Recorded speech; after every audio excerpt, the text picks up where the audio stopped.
We finally did it, guys. We made it in here before noon, so we can still say welcome. Welcome to the morning show. We are in here. Y'all know what to do. Drop a 1 in the chat if you can hear me. Drop a 1 if you can see me on this Monday. We're back at it. Looking all crispy and clean on the screen. And welcome to everyone in here.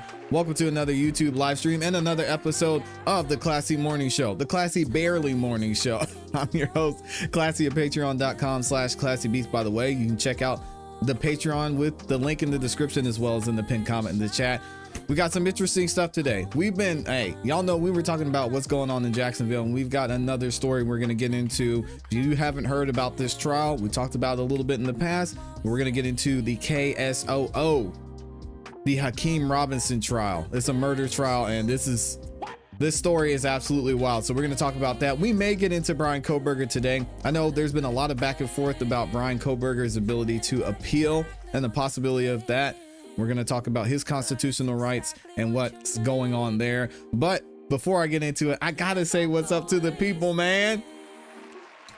Shout out to everyone who's in here, and hopefully y'all are good. I see a bunch of y'all in the building. I apologize for the delay. You know, we always got something going on over here, but we don't miss, and that's a fact.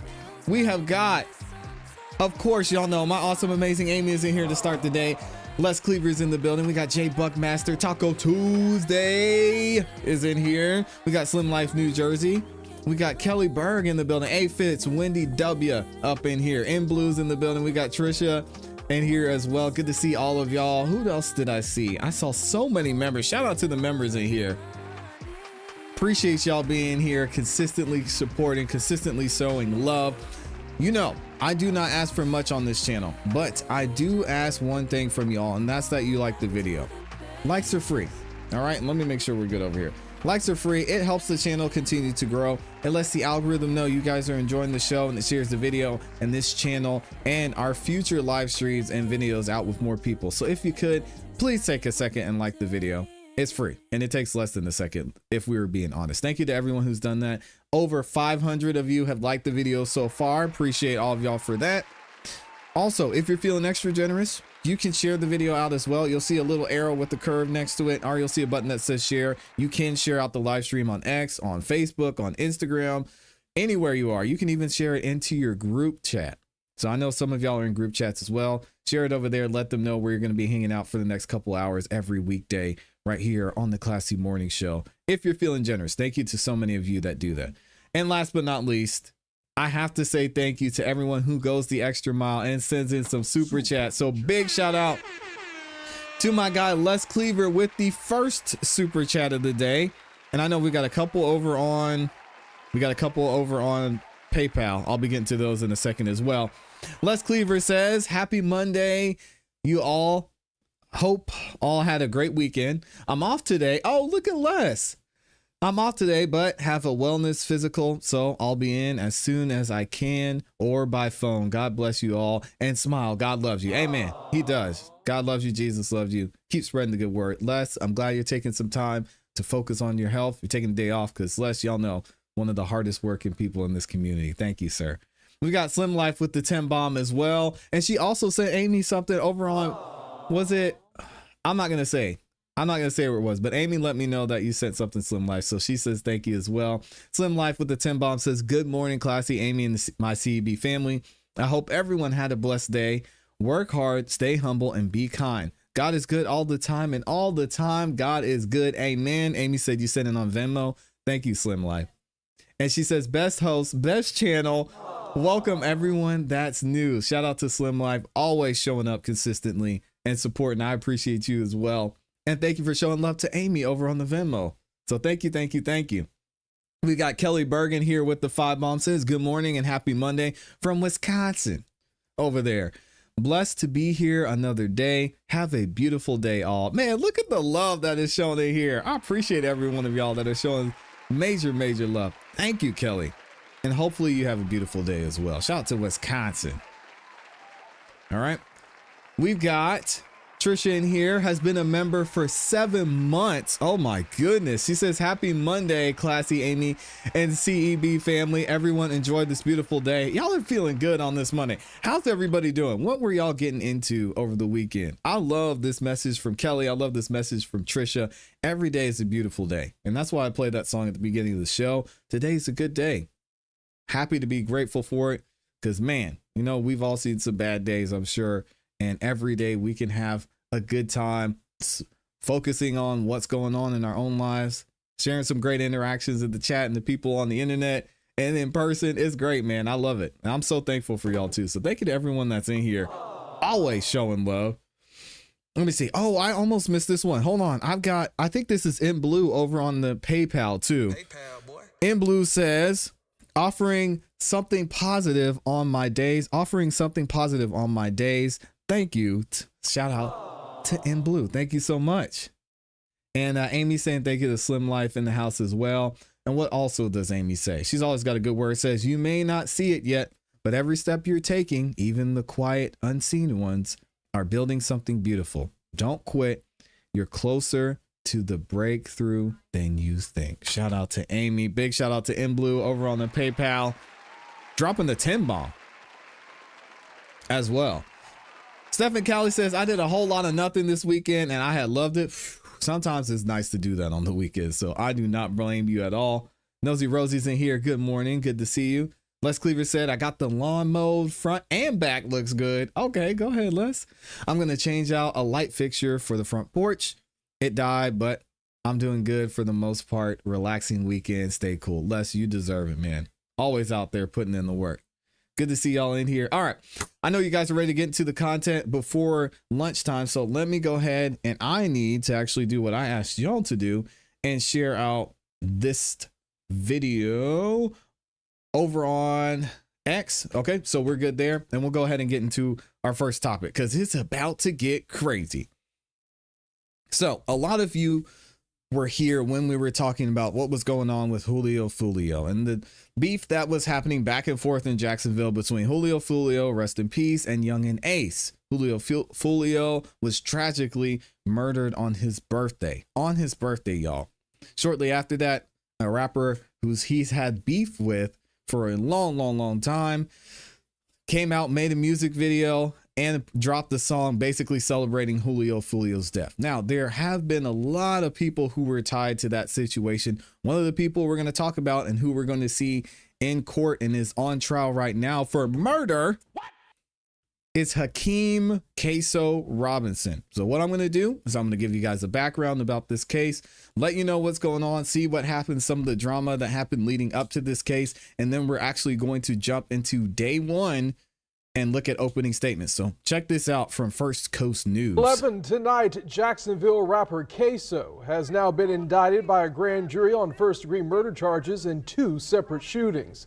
As our Destiny McKeever reports tonight, the rapper's family says even with new charges, they believe the rapper is innocent. Yes, I do believe that my brother is innocent. Just a couple weeks ago, Shay Robinson spoke with First Coast News outside of the Duval County Courthouse. She said she believed her brother was innocent. He remains silent. And today, via phone, she stuck by her word. I was very satisfied with the thoroughness of the judge and that she's actually all open ears to both sides. Shay says Judge Tatiana Salvador has been fair in hearing her brother's case. Hakeem Robinson, also known as rapper Ksoo, is now charged with first-degree murder in 2 separate shootings. Ow. Police say Robinson killed Adrian Gaynor in 2019 and Charles McCormick in 2020. Robinson's father, Abdul Robinson Sr., has been charged with accessory after the fact, and his other son, Abdul Robinson Jr., has now been charged with murder as well. The whole family's going through it, and we're going to talk about some of the issues that happened with the father as well. Guys, this whole thing is a mess. And then we'll actually see some of the evidence they're talking about. Abdul Robinson Jr. has now been charged with murder as well. All men will have to reappear before a judge to be arraigned. Last week, Cinematic Music Group, a record label, agreed to post bond for Ksoo before the new charges came down. With the new charges, the rapper could be facing life in prison. Yeah. In Jacksonville, Destiny McKeever, First Coast News on your side. So let's go ahead and see what they're saying over on News 4 now. More information on what happened during this trial. There were actually some delays because the trial was supposed to start earlier this year. We had some delays because of the defendant's father. Again, this story is wild. Y'all check it Trial out. for Jacksonville rapper Hakeem Robinson known. Oh, of course we got an ad. No, we don't want to listen to this ad. So let me mute this and I'll actually read this article here in a second. So y'all bear with me. We'll get back to that. And today, opening statements are expected to take center stage in the trial of Jacksonville rapper Hakeem Robinson, also known as Ksoo, 5 years after his arrest. Jury selection has been going on since Monday. On your side's Claire Alfrey live right now with more on where they are in this case. Claire?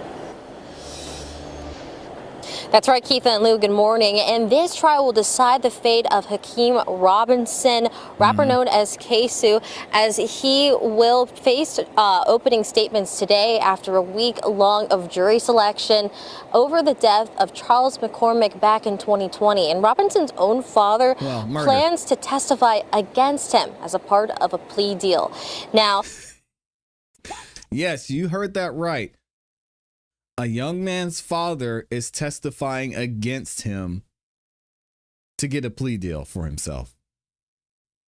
It's cold. It's cold Hakeem world. Robinson and his co-defendant Leroy Whittaker both have charges for first-degree murder. Despite being tried together, will have separate juries. His brother Abdul Robinson Jr. is also involved and has a first-degree murder charge, but will have a separate trial. According to police, McCormick was shot and killed at the Dames Point Plaza in Arlington back in January of 2020. Robinson's own song lyrics are expected to be used in trial. In his song called Who I Smoke, some argue that it serves as a confession that the Jacksonville gang Robinson was a part of took the lives of others, including a second murder Robinson is being charged for, the 2019 killing of 16-year-old Adrian Gaynor. Now, jury selection has been going on here at the courthouse all week, and that jury is supposed to be finalized and be seated by lunchtime today to begin with opening statements. In Jacksonville, Claire Alfrey, First Coast News on your side. Hey, man, his dad's teaching him the rules of the world because check this out. Again, yes, you heard that right. His father's testifying against him. Here we go. I think we got it. Has officially been pushed back to July. The trial for Robinson, his brother Abdul Robinson Jr., and cousin Leroy Whittaker was supposed to start next month. Due to witness depositions coming along slowly, it won't start until the summer. Those three are being charged in connection with the 2020 killing of 23-year-old Charles McCormick, also known as Lil Buck. News for Jax reporter Brianna Brownlee was in the courtroom this morning. She has the latest on the trial. July 21st is now the official start date for the murder trial of Charles McCormick, also known as Lil Buck, who was killed back in 2020 at the Dames Point Plaza. Now, this case was a focal point in the Jacksonville gang wars. Now, when I was in court, I did see the families of Robinson as well as the Whittaker, and they tell me that they are just praying for all of this to be over soon. I will grant the motion to continue the trial, and I'm going to reset trial for July 21 jury selection. Judge Tatiana Salvador giving the official start date for the trial of those accused in the death of 23-year-old Charles McCormick.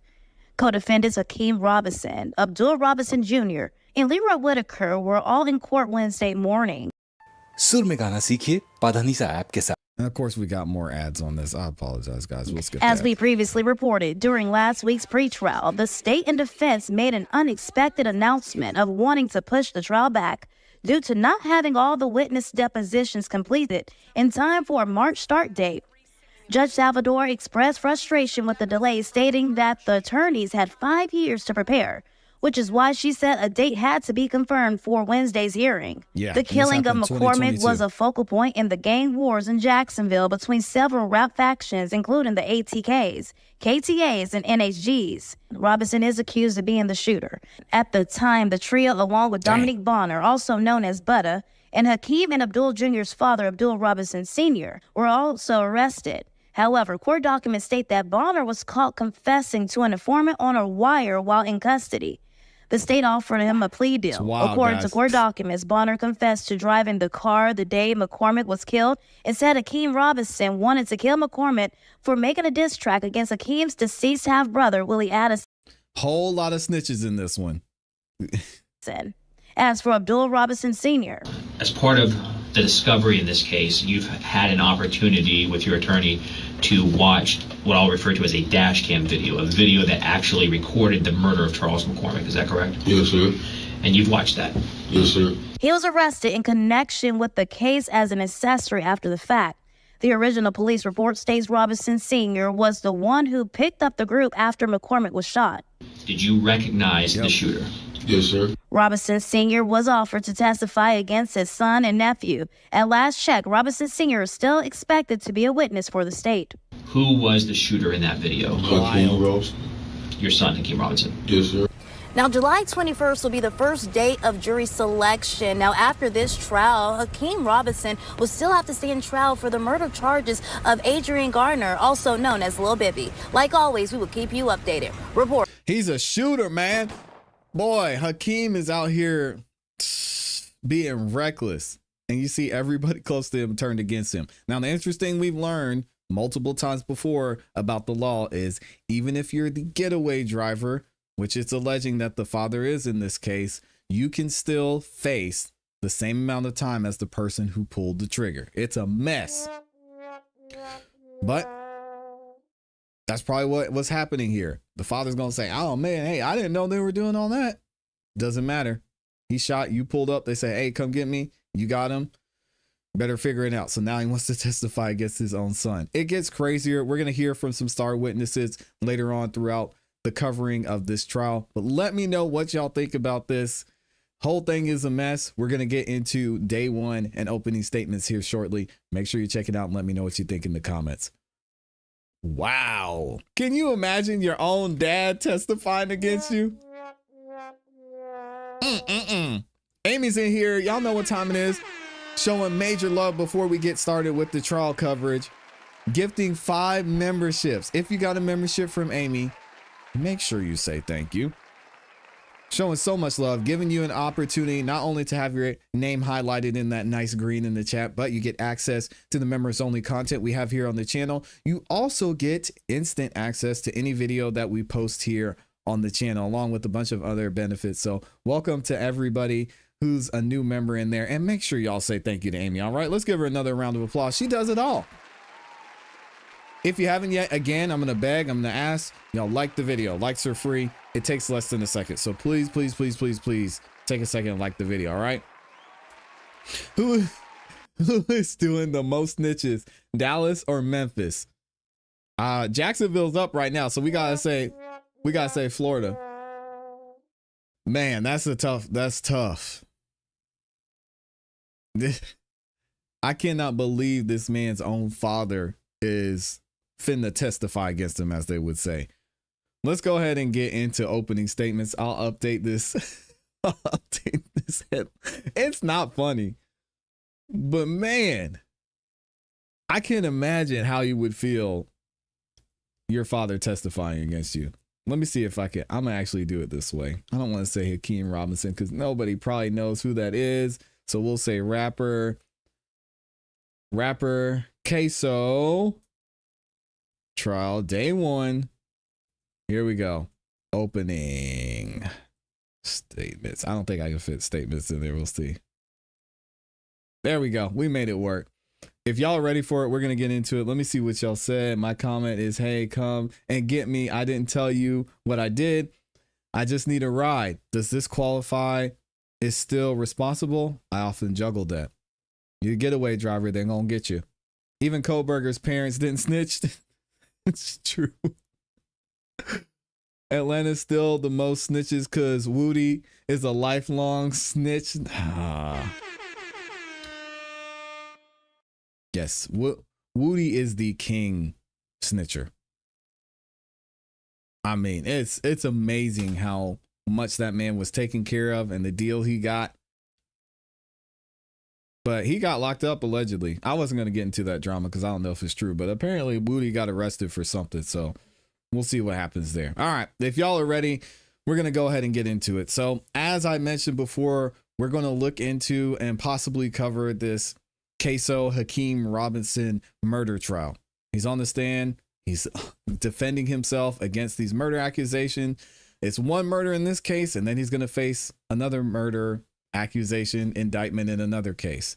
This trial is wild. We're going to hear opening statements here, and we're going to find out what's going on with this case, how the defense is going to maintain Mr. Robinson's innocence, and we're going to hear from the prosecution as to how they're going to be able to prove that he's guilty beyond a reasonable doubt.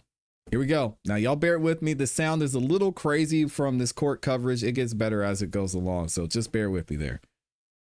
Jeez.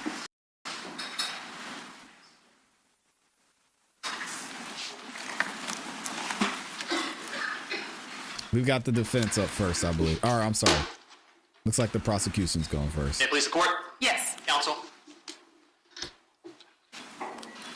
We are all gathered here today because of a murderous plot that unfolded on January 15th, 2020. A wicked, premeditated murder, a vile scheme that was birthed by a specific group of co-defendants. Individuals who collectively, consciously, and callously worked together to ensure January 15th, 2020 was the day 23-year-old Charles McCormick died. Well, the murder of Charles McCormick was personal. It was thought out. And it was brazenly executed in broad daylight without any fear of accountability. Why?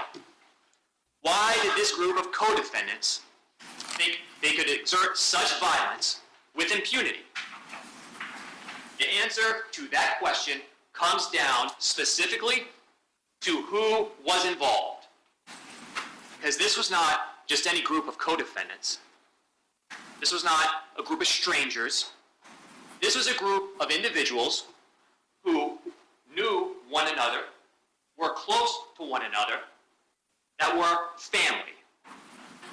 Every single one of them that participated in this crime were members of ATK, a local rap group.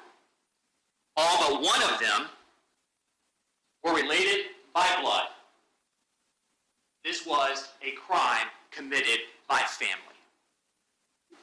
The names of the guilty: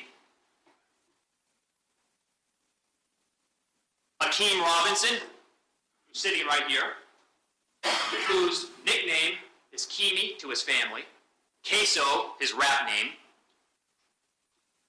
Leroy Whitaker, a co-defendant sitting before him, a cousin, whose nickname is Scotty, Dominique Barner, whose nickname is Butta, their friend, Butta, their co-defendant, the only one not related to the others by blood. But he might as well have been, because for years, they have known Barner. For years, they have accepted him. For years, he is one of them. Abdul Robinson Jr., nicknamed Kareem K. Crazy, Hakeem Robinson's biological brother. Hakeem Robinson's mother and Leroy Whitaker's father are siblings. Abdul Robinson Jr., Hakeem's biological brother, Leroy Whitaker's cousin, and Torrigon Williams, another cousin, also played a role in this crime. After the murder of Charles McCormick was completed by Dominique Barner, Hakeem Robinson, and Leroy Whitaker, and they had to flee what they three had just accomplished, their premeditated murder of Charles McCormick, Abdul Robinson Sr., nicknamed Blue. Oh, they're saying he was the chief. That is Hakeem Robinson's father, and he had to come to the rescue of Hakeem Robinson's cousin, Leroy Whitaker, and their friend and their co-defendant, Dominique Barner. Because Dominique Barner and Leroy Whitaker, after fleeing with Hakeem Robinson from the murder, trying to escape the police, crashing their car, Dominique Barner and Leroy Whitaker went one way, Hakeem Robinson went another. And Dominique Barner and Leroy Whitaker found themselves trapped in a house that Dominique Barner and Leroy Whitaker broke into to escape the police that were looking for all three of them, trying to avoid getting caught, avoiding accountability for the murder they just committed in broad daylight. And because Dominique Barner and Leroy Whitaker were trapped, Abdul Robinson Sr. had to come pick them up. He picked them up and drove Dominique Barner and Leroy Whitaker away from that home, away from the police, and it was during that ride that he found out exactly what happened. But he continued to help them and drove them away, and for his actions, he's been charged with accessory after the fact. Throughout history, one common truth has been shared by every person who has drawn breath in this world. There is They're all a day you are testifying born against Ksoo. and a day you die. And between those two moments, the life that unfolds, uniquely shaped by one's choices and one's actions. Some of those choices are more profound than others, some actions more impactful. But when a group of individuals, even a family, when they come together and intentionally commit a violent crime, a murder, shattering the laws we all share, there must be accountability. And it is precisely for that very reason that in this courtroom, today, 5 years later, Hakeem Robinson and Leroy Whitaker are sitting before you. And at this moment in the trial, with them, though unseen, are two simple but essential questions. Questions that the state will answer for you with the evidence. And those two questions, which you can write down, where were they? And what did they do on January 15th, 2020? It's a good Simple question. questions. Where were they and what did they do? But those simple questions for Hakeem Robinson and Leroy Whitaker have terrifying answers. Answers that they are desperate to keep hidden from each and every one of you. The truth can be a funny thing. Sometimes, the more out of desperation you try to suppress it, the more the guilty fight and rail against each and every aspect of it, the more obvious it becomes. For example, and I want you to hear these despicable words, let them sink in, because these are the words of Hakeem Robinson. Kill a nigga, then go get my toes done. Oh no! Yeah, that brother's starving. He said it. Yeah, that brother's starving. He said it. He pulled a Judge Whitaker and said the word. Oh my goodness. Kill a nigga, then go get my toes done. Those are his words. These niggas lacking. That he attached to a video he took of himself as he sat in a chair in a nail salon getting a pedicure. Just a couple days after running Charles McCormick down on foot and executing him. You're going to see that video. You're going to read his words. You're going to see his tired feet.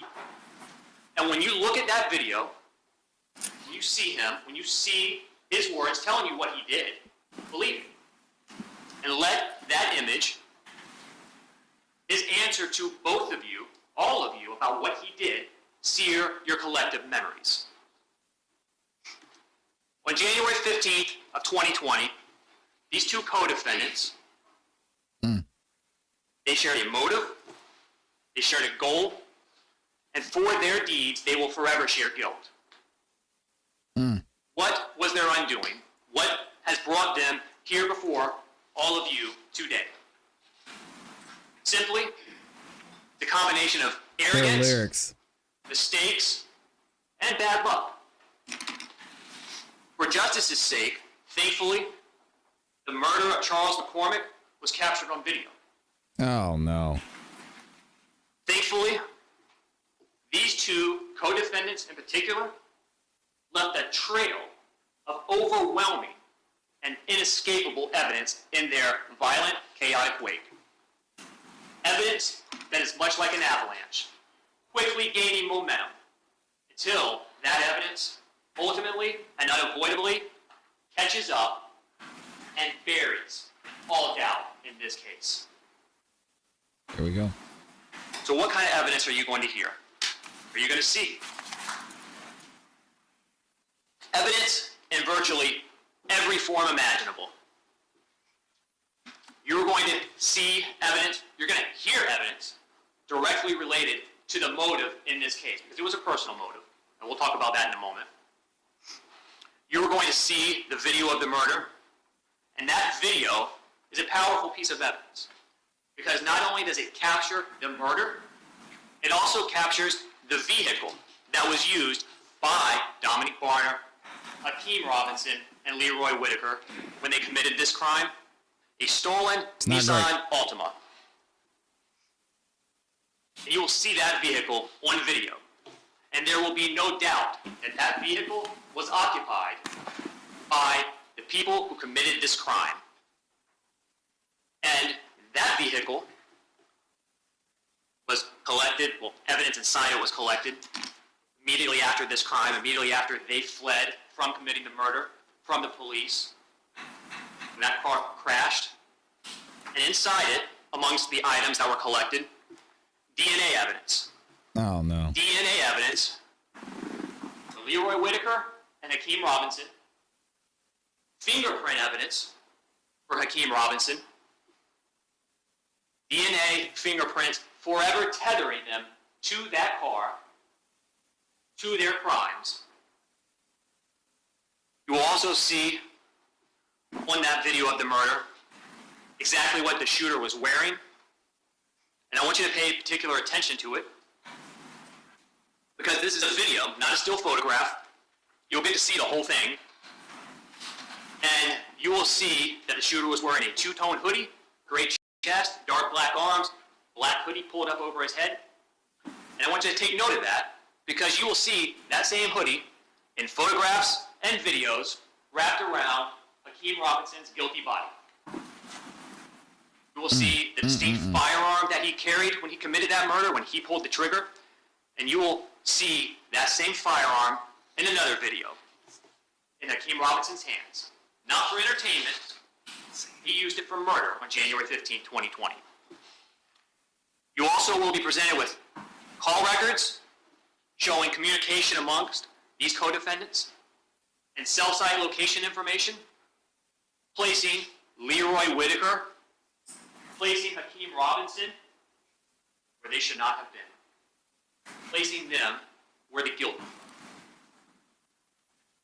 You will see social media posts, in addition to the nail salon video that we've already talked about. He was getting his nails done. Video posted. Come on, bro. Hakeem Robinson's Instagram account, just a couple days after the murder. A video of Charles McCormick rapping a song. But when you get to Charles McCormick in the video and you see his face, what's added? Hand emojis with the text, bye-bye. And then that's followed up by the nail salon video that we've discussed, where he needed to get his toes done. What I want you to remember, because there is going to be so much evidence in this case against both defendants, and so many different types of evidence, that it's much like a puzzle. While they're powerful on their own, independently, when you put them together, and they come together so easily, so intuitively, when you put these pieces together, you will be presented with the truth of January 15, 2020. And that will be a picture showing each and every one of you who committed this crime.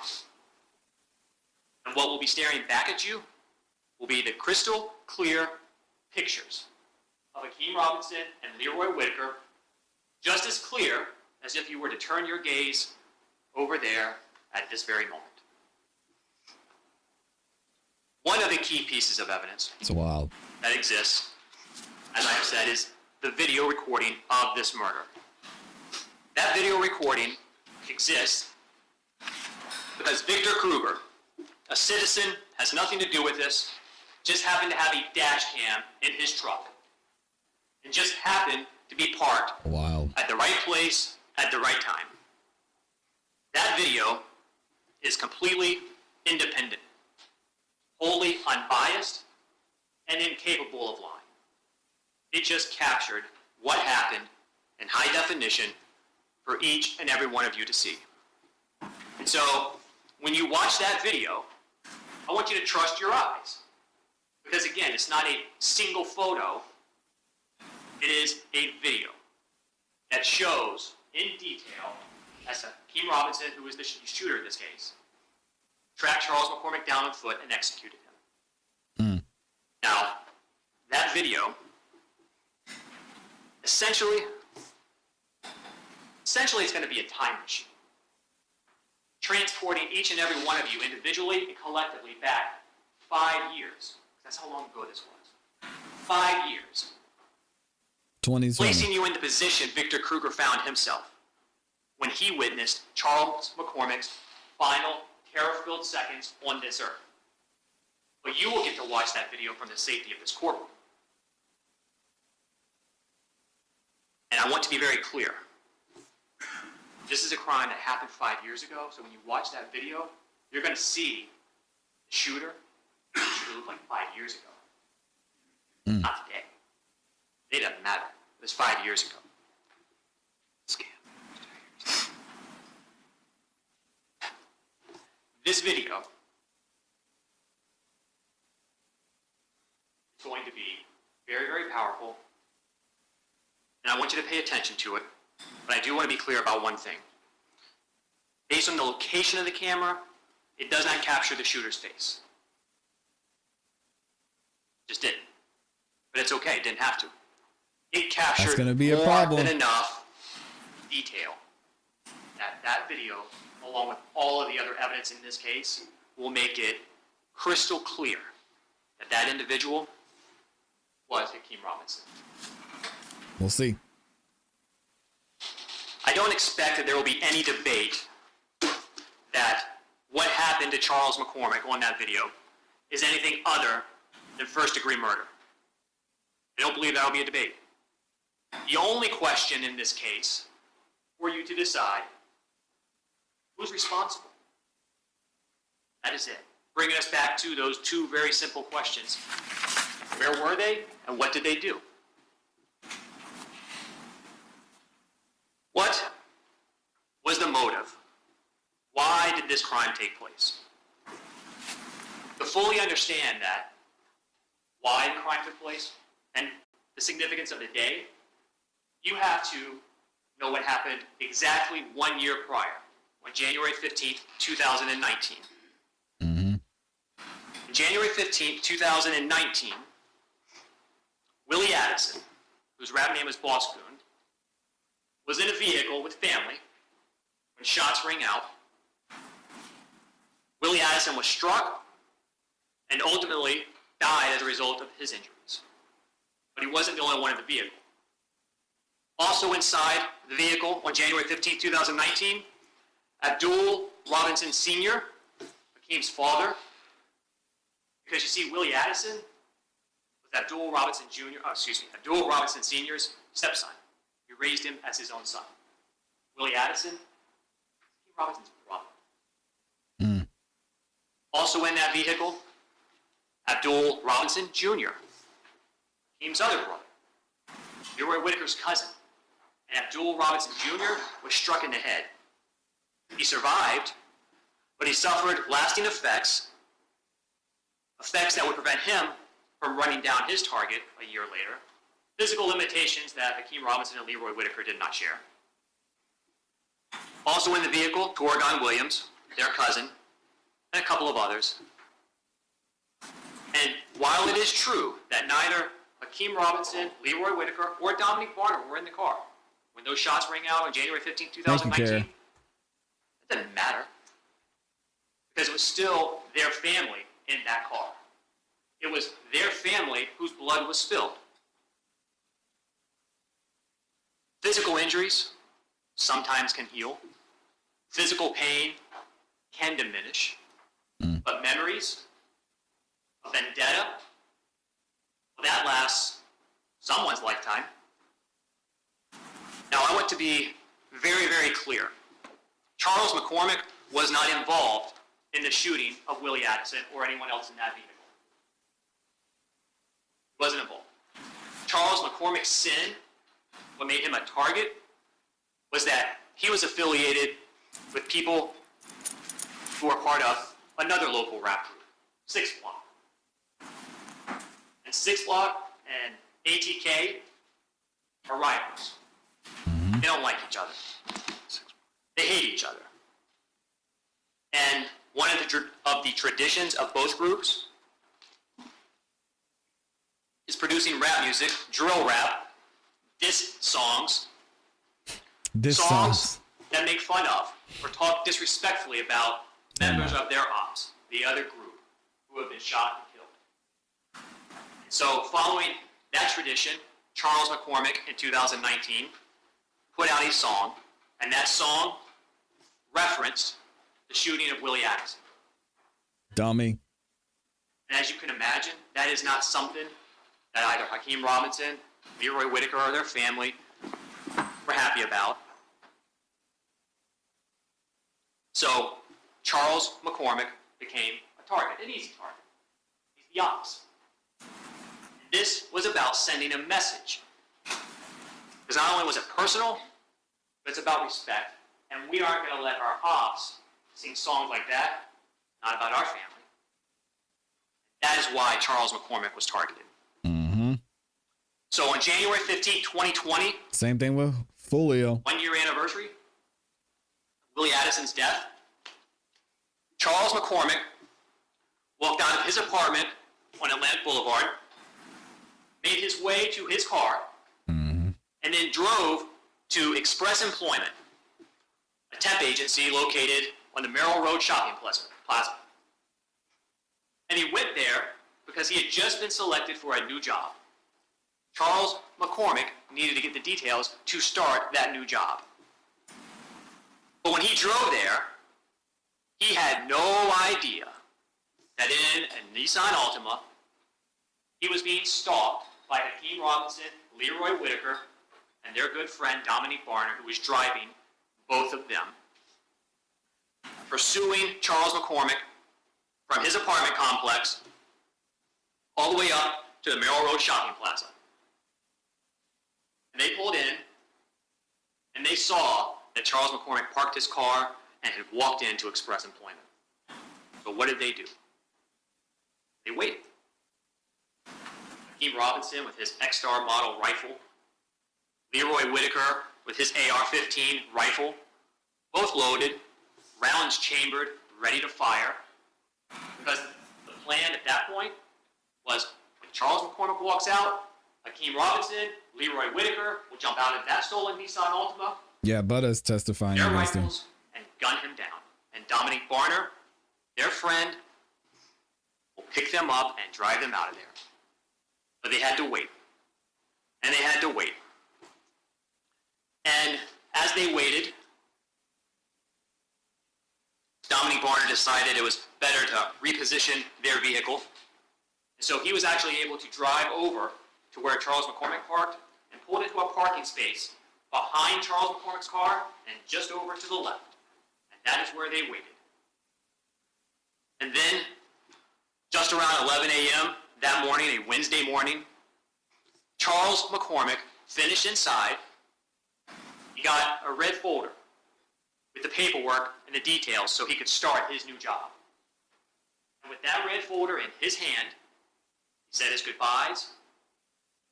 Miss Saunders, who owned that agency at the time, was a friend of his grandmother, said goodbye to her, and opened the door and began to walk outside.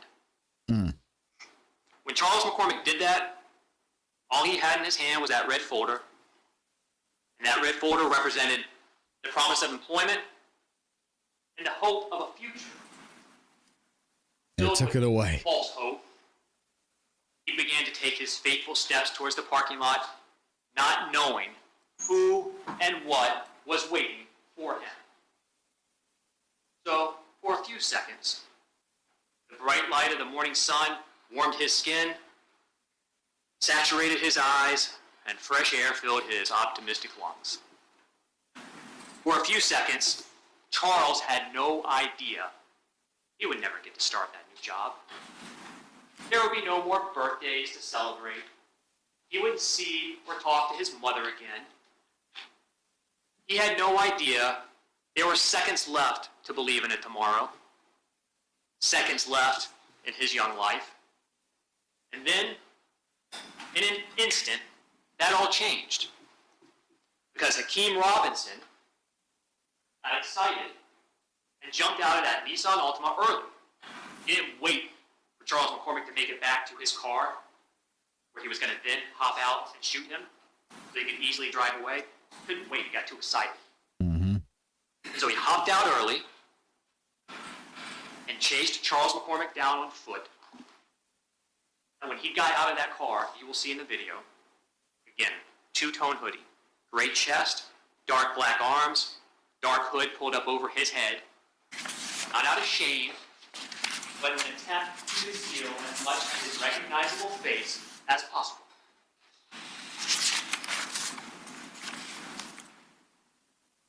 In his hands, an X-Star model AR rifle pistol, because it's got a very short stock, so it's easier to control. And I want you, again, to remember that, because you're going to see that same rifle again in a video in his hands. And that rifle was a great chambered opening in statement. .223 caliber. What's up, And Bonnie? with that rifle in Hakeem Robinson's hands, his eyes locked onto Charles McCormick, their prey, the reason that they were there, his finger caressed the metal trigger to his rifle. But that wasn't just a piece of metal. On that morning, that trigger represented the power of life and death for Hakeem Robinson, for his co-defendants, for the plan that they came up with to murder Charles McCormick. And so intentionally, deliberately, Charles McCormick, as he tried to run away, Hakeem Robinson pulled the trigger. And when he pulled that trigger, a deafening sound thundered through the air as the gunpowder inside the chambered .223 caliber round ignited, propelling his round, their will, out of his barrel at thousands of feet per second. Charles McCormick did not stand a chance. And as he turned to run, first back towards Express Employment, and then around the building on the sidewalk, he barely made it that far before he was struck by one of those rounds and fell to the ground. Sad. Sad, sad, sad. Hakeem Robinson, hunter, designated executioner, never stopped pursuing. And he was on him in seconds. This entire lasted about 10 seconds or less. He's on top of him with his rifle pointed at Charles McCormick, who's on the ground, injured, unarmed, defenseless, in need of some mercy. But there would be no mercy. Not on January 15, 2020, not on Willie's Day. So, without mercy, and to fulfill the plan, the murder that they collectively came up with and were participating in, Hakeem Robinson pulled the trigger over and over and over and over again. And each and every pull of that trigger resulted in hot metal tearing in to Charles McCormick's body. Hot metal slashing open his flesh. Hot metal ripping through his muscles. Hot metal blowing open his skull. Flesh, brain matter, even teeth were sent flying through the air. Tissue, blood, metal fragments, and ejected shell casings He's cooking. left littering the 23 years of life undone in an instant. That paper folder that just a few seconds ago Charles thought meant he had a future, obsolete, meaningless, discarded, on the ground, soaking in his blood. It took Hakeem Robinson, Leroy Whitaker, co-defendants, less than 10 violent-filled seconds to turn the cold, concrete slab beneath Charles's body into an unpeaceful resting place, forever stained with Charles' blood and forever stained with their guilt for what they did. You are going to see that unfold on that video. I wonder if we're going to see the video right away. What you will also see is that after that murder was completed, and Hakeem Robinson got back into the passenger side of that Nissan Altima, a stolen car, so it couldn't be connected back to them, driven by Dominique Varner, they took off. They sped away from their guilt, trying to outrun it. But unfortunately for them, we didn't just have a dash cam video from Victor Krueger. Because this was a shopping plaza, at the other end was a Publix. And coming out of the Publix was an officer, Officer Collins. And Officer Collins heard the gunfire. Now he's a great distance off at the other end of that shopping plaza, but he hears the gunfire and he looks over and he sees that two-tone hoodie individual with a rifle hopping back into that Nissan Altima on the passenger side. Now, from where he was positioned, he didn't see Charles McCormick. He didn't know that he had been shot or that he had been killed, but he heard shots. He knew something bad happened. That individual with that rifle was getting into that Nissan Altima and taking off. So he got into his patrol car and tried to get behind it. And he followed that Nissan Altima as it pulled out of the shopping plaza onto Merrill Road, heading back towards Townsend. Officer Collins pursued it. Dominique Varner was driving, Leroy Whitaker, Hakeem Robinson still in that Nissan with their guns. And Dominique Varner, trying to get all of them out of there, drove at a high rate of speed, reaching speeds of approximately 100 miles an hour, driving recklessly, turning onto Townsend, going into a residential neighborhood. So Officer Collins is trying to keep up, activates his lights and sirens, but they're not stopping. And he radios other officers for assistance. And as he's trying to maintain a visual on their car that they are in, he notices that the Nissan Altima is going to Townsend and it blows through an intersection at Townsend and Lone Star. And that's where he loses visual. But just as he's losing visual of that Nissan Altima, another officer is radioing. Hey, I'm down in Townsend, I got it. So another officer got these guys, has visual man. of that car. Dang. And begins pursuing it, ultimately down Alderman, which is right off Townsend. Officer Collins, once he gets to the intersection where he lost them, turns onto Lone Star, essentially traveling parallel to the other officer in that Nissan Altima that he's hearing over the radio. And as he is traveling parallel, he hears over the radio that that Nissan Altima has abruptly stopped and turned around. Speeding back, gets around the other officer, heading back towards Townsend. So Officer Collins does the same thing. He stops. He turns around and starts heading back. Now once he gets from Lone Star down to that intersection of Townsend, he looks to the left, and further down Townsend, great distance from where he is at, he sees that same Nissan Altima pop back out, trying to get out of there, trying to escape, and so he is trying to catch up. But it's also a little after 11 a.m. on a Wednesday in a residential neighborhood, so he's having to pay attention to his surroundings. And as he's driving to catch up, still from a great distance back, that Nissan Altima crashes. And when it crashes, based on where Officer Collins is at in his vehicle, still a good distance back, he notices one individual get out and run east towards the house that they crashed in front of, and another wearing that two-tone hoodie with a rifle, who you will know is Hakeem Robinson, goes west towards another house in the direction of Belby.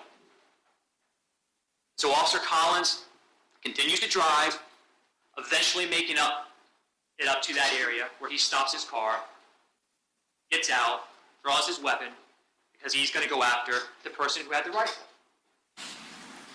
But he only saw the person with the rifle for a couple seconds as he darted across the street as he's driving from way back. So he cautiously approaches the house where that individual ran, and then there's a fence.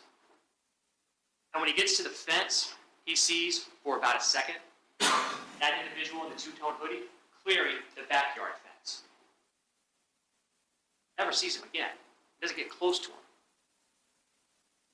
You will see that person as they dart across Bellmead because it was captured on a video from a house on a Ring doorbell, wearing that same two-tone hoodie. Officer Collins radios to other officers direction of travel so they can try and find him, but they don't.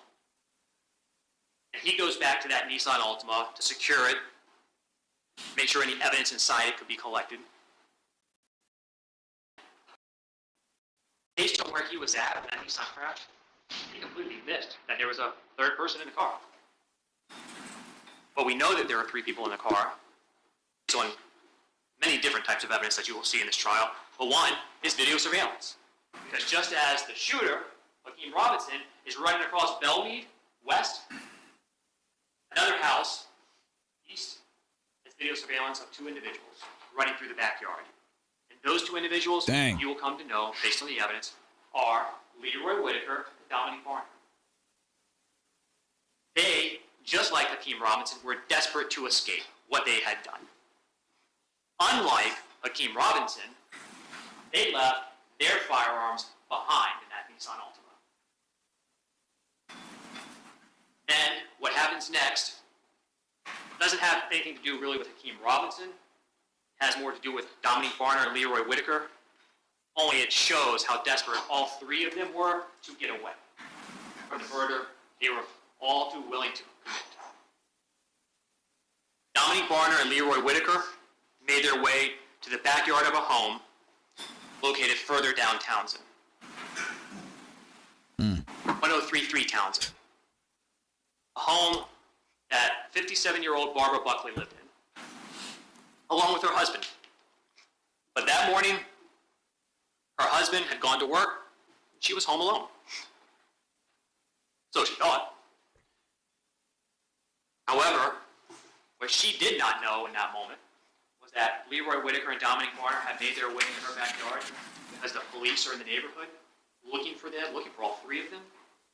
So they go into her porch, her patio, and through her rear sliding glass door, Leroy Whitaker and Dominique Barner decide they're going in. They don't have permission, they don't know her, never met her, never been in that home before. But they are desperate to escape the police, to evade them, to evade getting caught for what they had just done. And with that intention, to evade the police, Dominique Barner and Leroy Whitaker go into Barbara Buckley's home without permission, and they try to hide inside. Miss Buckley comes out of a back bathroom, and she notices the front door to one of her bedrooms is shut. And she thinks, that cats, maybe the cats ran in and accidentally shut the door, and now they're trapped. So she goes to her bedroom door, and she opens it to step inside to check on her cats. Her cats aren't inside. Leroy Whitaker and Dominique Barner are. 2 people she does not know, has never met, never seen before, and should not be in her home. And she tells them, get out. Uses some more colorful language, but get out, what are you doing here? They try and plead and say, well, we're hiding from people. Doesn't say, we just committed a murder and it's the police looking for us. But she's like, I don't care. Get out of my house. She walks to her front door, telling Dominique Barner, telling Leroy Whitaker to get out. She opens that door. She begins to yell for help. But Leroy Whitaker and Dominique Barner aren't going anywhere. They can't go outside. That's where the police are. They just committed a murder along with Hakeem Robinson. So Dominique Barner and then Leroy Whitaker, who assists him, physically grab Barbara Buckley and pull her inside her own home. Oh, no. Shut the door. She is physically thrown to the ground. While she's on the ground, That's terrible. Dominique Barner and Leroy Whitaker are there. Dominique Barner reaches down with both hands, puts them around her neck, and begins to choke her. Oh, my gosh.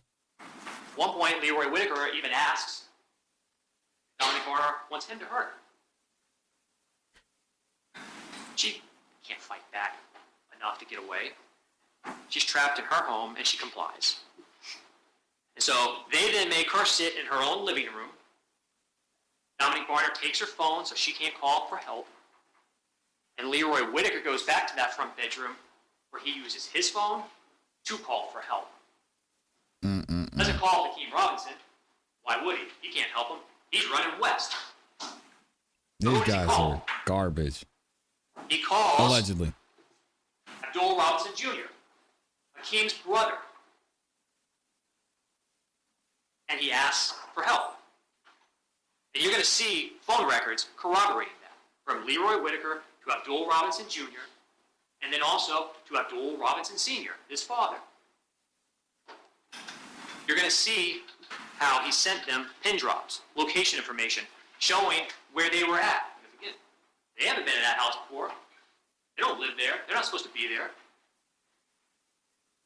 And while they wait for help, Leroy Whitaker and Dominique Barner take clothing from Miss Buckley and her husband so that they can change their appearance, to steal her clothes. And then after they've been there for about an hour, a red-orange Dodge Challenger driven by Abdul Robinson Sr., blue, his father, shows up. You'll see some video surveillance that captures that car as it comes down Townsend. He shows up, pulls into the driveway, and eventually Leroy Whitaker and Dominique Barner go outside, leaving Miss Buckley behind in her own home for the first time in an hour. And there, they are driven away by Abdul Robinson Sr., who learns what happened and drives them away, helps them evade the police.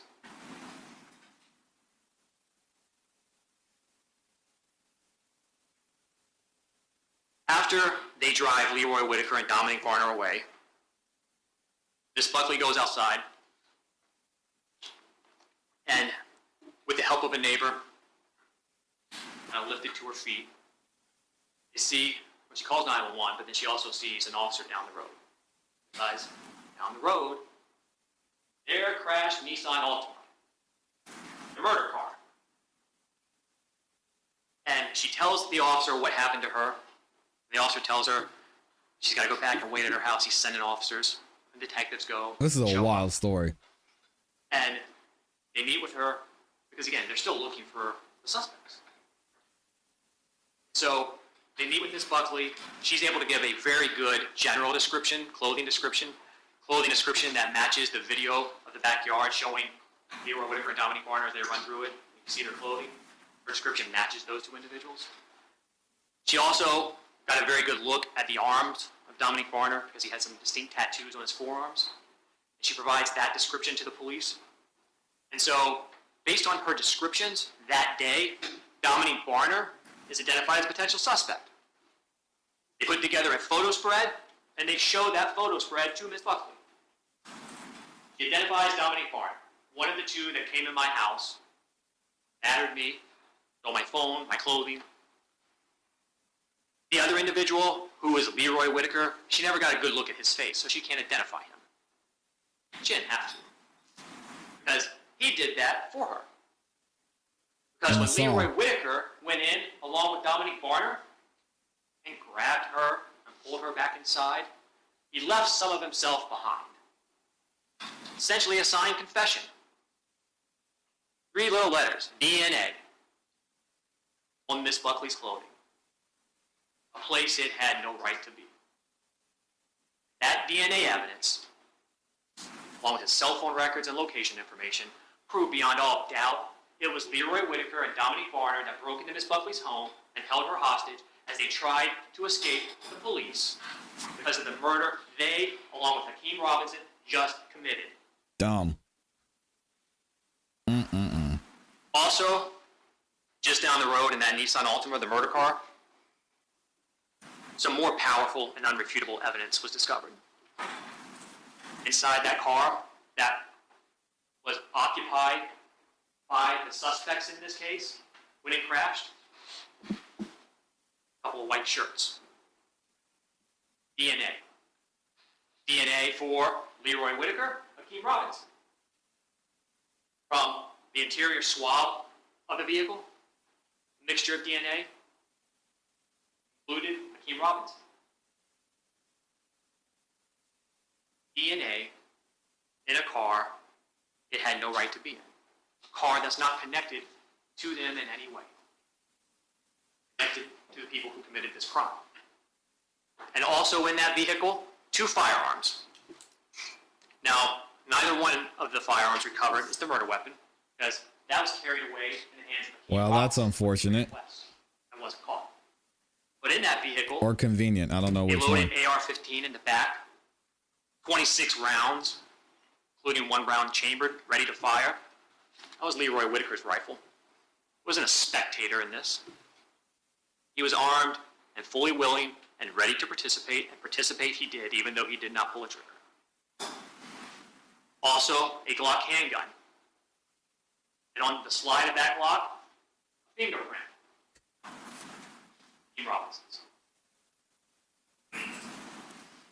It's not just the evidence, it's also the location of that evidence in that Nissan Altima that was just occupied by the people who committed this crime.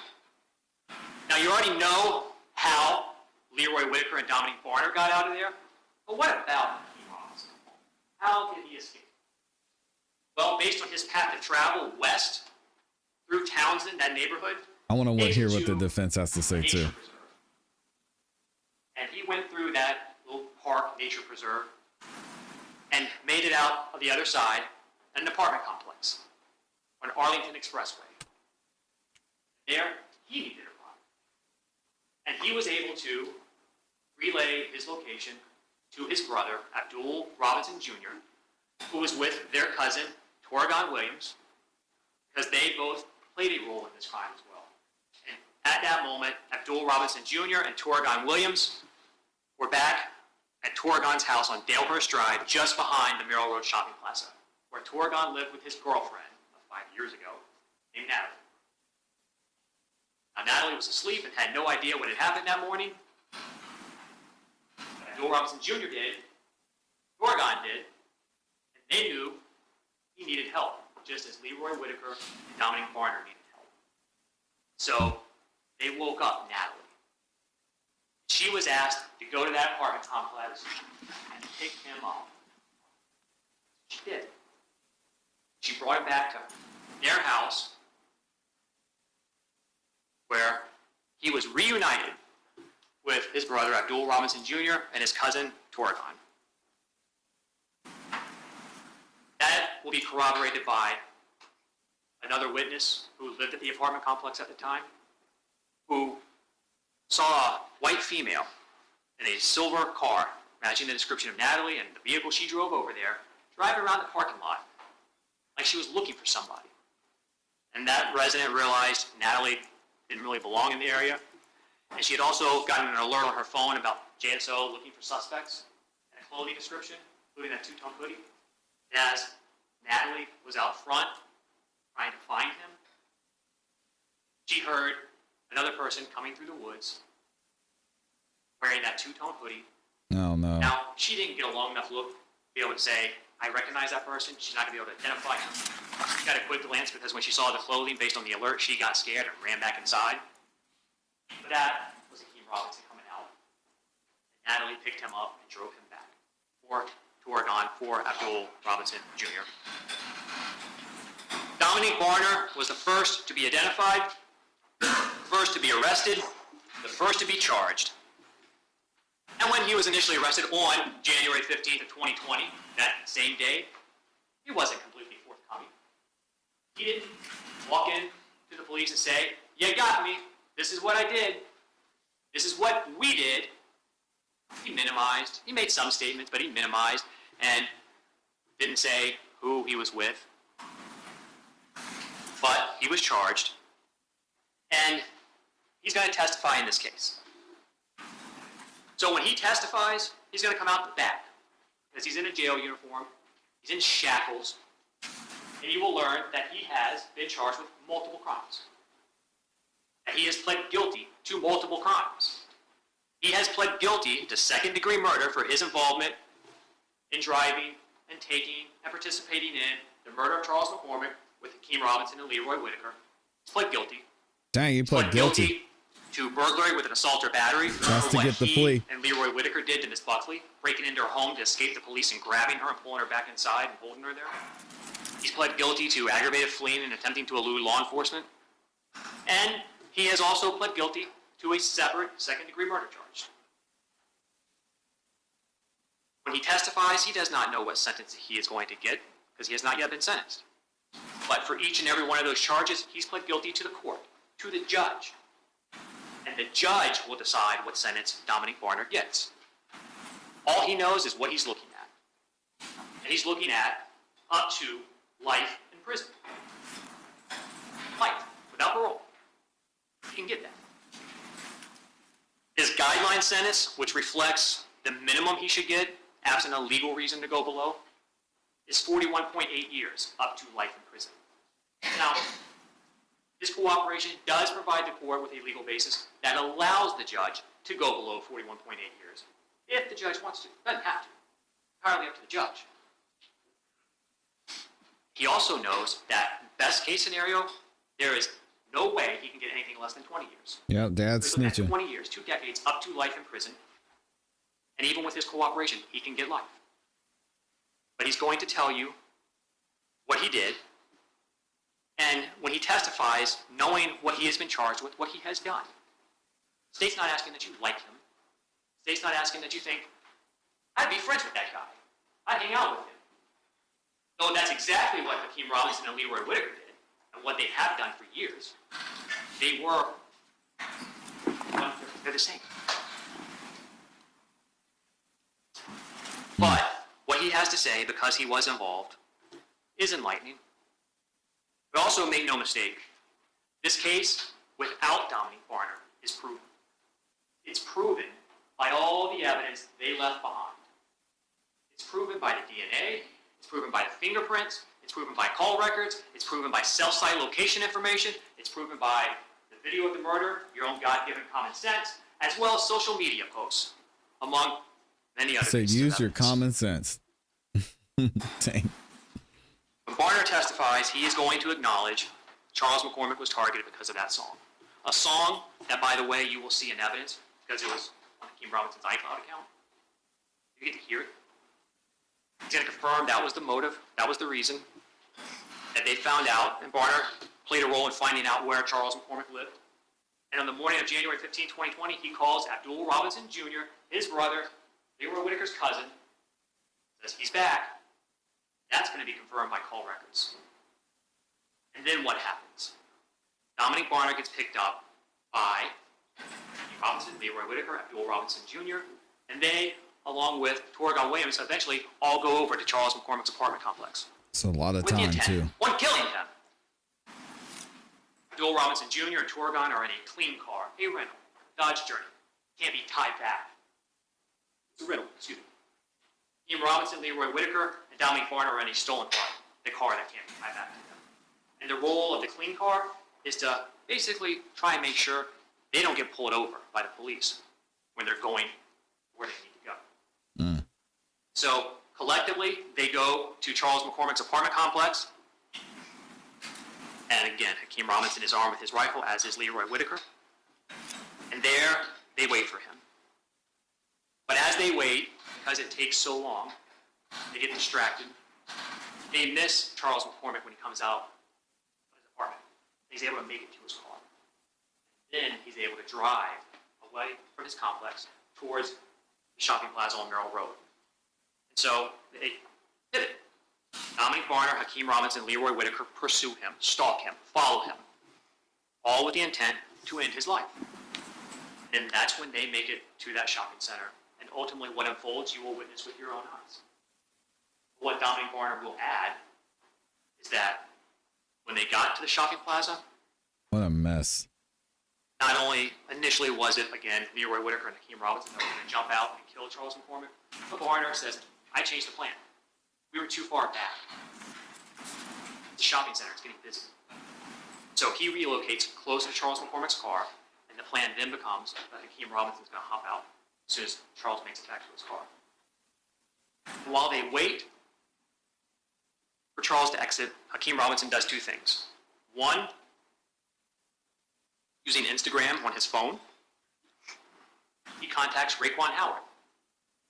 Raekwon Howard, who is affiliated with Six Block, their office. Tells him, got one of your boys slipping. Let him know they're getting ready to take somebody out, but doesn't say who. That Streets are will be crazy, confirmed man. Stay off the by streets. Instagram records showing that video call between Hakeem Robinson's Instagram account and Raekwon Howard's right before the murder. Dominic Barner will also tell you that as they waited, Hakeem Robinson thought about not using his rifle. He didn't want to burn that gun. To use it to murder and Chris. So he thought about using Barner's glove. The handgun glove. Remember whose fingerprints were on that?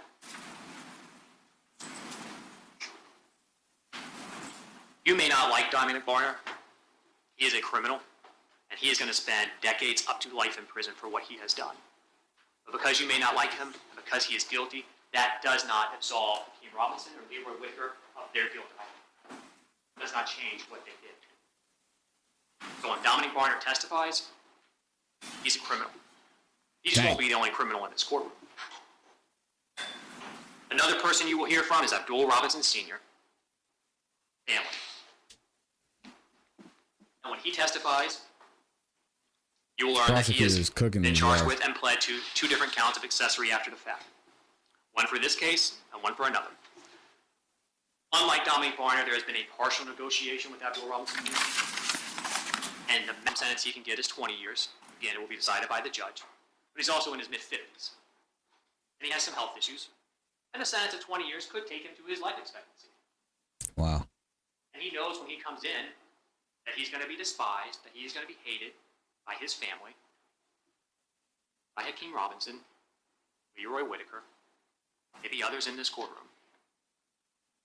The question is not, do you like Abdul Robinson Jr., or excuse me, Sr.? The question isn't, do you think he's being a good father? The question is, what he has to say, is it corroborated by the evidence? Independent evidence. Evidence he has no control over, that he could not manufacture. Is it corroborated by the evidence? Not, do we like him? And what he is going to tell you is that Willie Addison was his son. That he was in the car with him, along with his other son, Abdul Jr. They were shot. Oregon, shot. And that after that shooting, they became aware of Charles McCormick's song, and they didn't like it. Abdul Jr., who was shot in the head and recovered, and his brother, Hakeem Robinson, they were very angry over that song. And he will tell you that he was contacted on January 15, 2020 by Abdul Jr. and Leroy Whitaker, Scotty, because they needed help. And though he didn't know about the murder before it happened, didn't participate in it, he went, he picked him up, and he found out all about it. And he still drove him away and helped him get out of there. He also will tell you that he is aware of that dash cam video that captured the murder. Dang. And he has seen it. And he will tell you in this courtroom, regardless of what you think of him, the shooter in that video is his son, Hakeem Robinson. He knows his son. You may have thoughts about him as a father, good, bad, or indifferent. He knows who Hakeem Robinson is. And he knows that's him in that shooting on that video. In addition to all of this evidence, as I have touched on briefly, you will see cell phone records, communications among the members of this group, these co-defendants, but the cell site location information. Cell site location information confirming what Abdul Robinson Sr., Blue, will tell you. That he was somewhere else when this crime happened, and how he arrived at Townsend Boulevard to pick Leroy Whitaker and Dominic Barner up. See that cell site location information as well as the pin drop sent to him and the calls. You will see cell site location information for Abdul Robinson Jr. He had 2 phones Of course he does. in his possession that day, a 904 number and a 478 area code number. And both of those place him going to pick Dominic Barner up that morning, going over to the apartment complex where Charles McCormick lived, and then back over near the shopping plaza where Torgon lived. And then finally, after relaying information to his father so that Leroy Whitaker and Dominic Barner could be picked up, back over on Brown Jersey Court, where he lived with Hakeem Robinson and their father. Leroy Whitaker, his phone, places him where he did not want to tell you he was at. Uh-oh. Where he wants to keep hidden from you. It places him in the area of Charles McCormick's apartment complex, Merrill Road Shopping Plaza, where the murder took place at the time of the murder, and then over on Townsend, where the burglary to Miss Buckley's home took place, and then finally, after getting picked up by Dominic Barner, back at Brown Jersey Court. Excuse me, we got picked up by Blue, was driven back to Brown Jersey Court. And then Hakeem Robinson, he had a couple phones. His primary phone number, a 904 area code, which was very active that day, until it wasn't. That morning, it mysteriously is turned off. It was silent. No calls, no activity. It's convenient. For a period of hours, covering stalking, the murder, the flight, until he would have been back home. And then later that afternoon, hey, it's up again. Curious. But then there was a second phone number, a 478 area code number, that the evidence will establish belonged to Hakeem Robinson. And that phone number, data files, FaceTime calls, Instagram calls, things like that. Guess where it was? The area of the shopping center, the area of the murder, at the time of the murder. And over in the area of Townsend, where that Nissan fled and crashed, where he ran away on foot. And then back over near Dalehurst in that area, around the time Natalie would have picked him up and been bringing him back. Curious. Because of all of the evidence, the powerful evidence, the inescapable evidence in this case, I expect that one of the focuses will be on a few witnesses who, again, keep in mind when this murder took place, and you'll see it lasted 10 seconds, 10 violent seconds, but seconds nonetheless.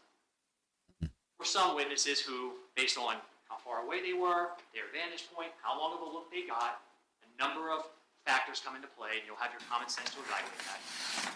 Some witnesses who, when they estimated, provided a guess of what they thought the shooter's height might be as he was running and gunning, underestimated the height that we know Hakeem Robinson to be. You'll be able to evaluate that because you'll also have the video.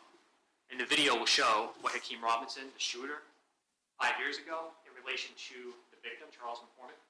You'll be able to make your own observations. This is tough, man. They physically compare to one another. I also expect that there will be some attacks of Dominic Barner and Abdul Robinson Sr. because their testimony is damning. But when they testify and when those attacks come, I just want you to do 2 things. One, simply ask yourself, removing emotion as to whether or not you like them or think they're good people. They are criminals. They're just not the only ones. Does the evidence, the independent evidence in this case, corroborate what they have to say? Does it establish what they are telling you? And then secondly, remember, they're not strangers. This is a family. And consider, when co-defendants come together to commit a violent murder, angels aren't invited. Hakeem Robinson and Leroy Whitaker may have temporarily physically escaped their guilt on January 15, 2020, but that guilt stains them to this day. Mm-hmm. If Charles McCormick still had the ability to speak, if before he died, hidden truths were revealed. Excuse me, we need all electronic devices to be turned off. Thank you. The judge ain't having it. Come on, y'all. And if Charles McCormick would have witnessed and been aware of and seen and heard all of the evidence that we have discussed, DNA, the fingerprints found in the murder car, the motive found on his account, the video of the murder itself, cell phone records, location information, the nail salon post, and many others. Is there any doubt that if he could stand in here and testify, he would not scream Hakeem Robinson and Leroy Whitaker's guilty name? The evidence will answer for you where they were and what they did January 15, 2020. Okay, thank you, Mr. Cooper. Wow, that was it from the prosecution. Yeesh. How do y'all feel about that? I mean, he laid out the story piece by piece by piece and said, we're going to show you everything that happened, everything that went down. No, you can't see his face exactly, but there are parts of the video that clearly identify him. It sounds like if the dash cam video hadn't existed, they wouldn't have been able to catch him, allegedly. Let me know what y'all think about this in the comments in the chat. Wild stuff. So if y'all are ready, we're going to go ahead. Let's jump into, let me see. Are we going to take a break here? Let me see what the judge says. All right, ladies and gentlemen, I'm going to ask that you each step into your respective jury rooms for a bio break since it is 3:50 p.m. But I do want to explain something. This trial is being tried together, and the majority of what will be... This audio is terrible. So let's do it this way. Let me see if the judge said anybody else. Okay, so let's skip ahead and keep it moving. And y'all actually said the father might be testifying right now. I kind of want to hear that testimony. I wonder how long his testimony is going to be. Because we are a couple days behind. I want to see if his dad's up there. So they came back from a break, it looks like. Yeah, Pops isn't up there yet, but if he testifies today, we're going to check it out tomorrow. Let's see what's going on here. All right, let's go ahead and get into the defense's opening statements and see what they have to say. They've got a long hill to climb. All right, thank you, ladies and gentlemen. You may have a seat. All right, at this time, I'll call upon the attorney for Mr. Whitaker for her opening statement. Thank you, Honor. May it please the court? Yes. Counsel, Mr. Whitaker.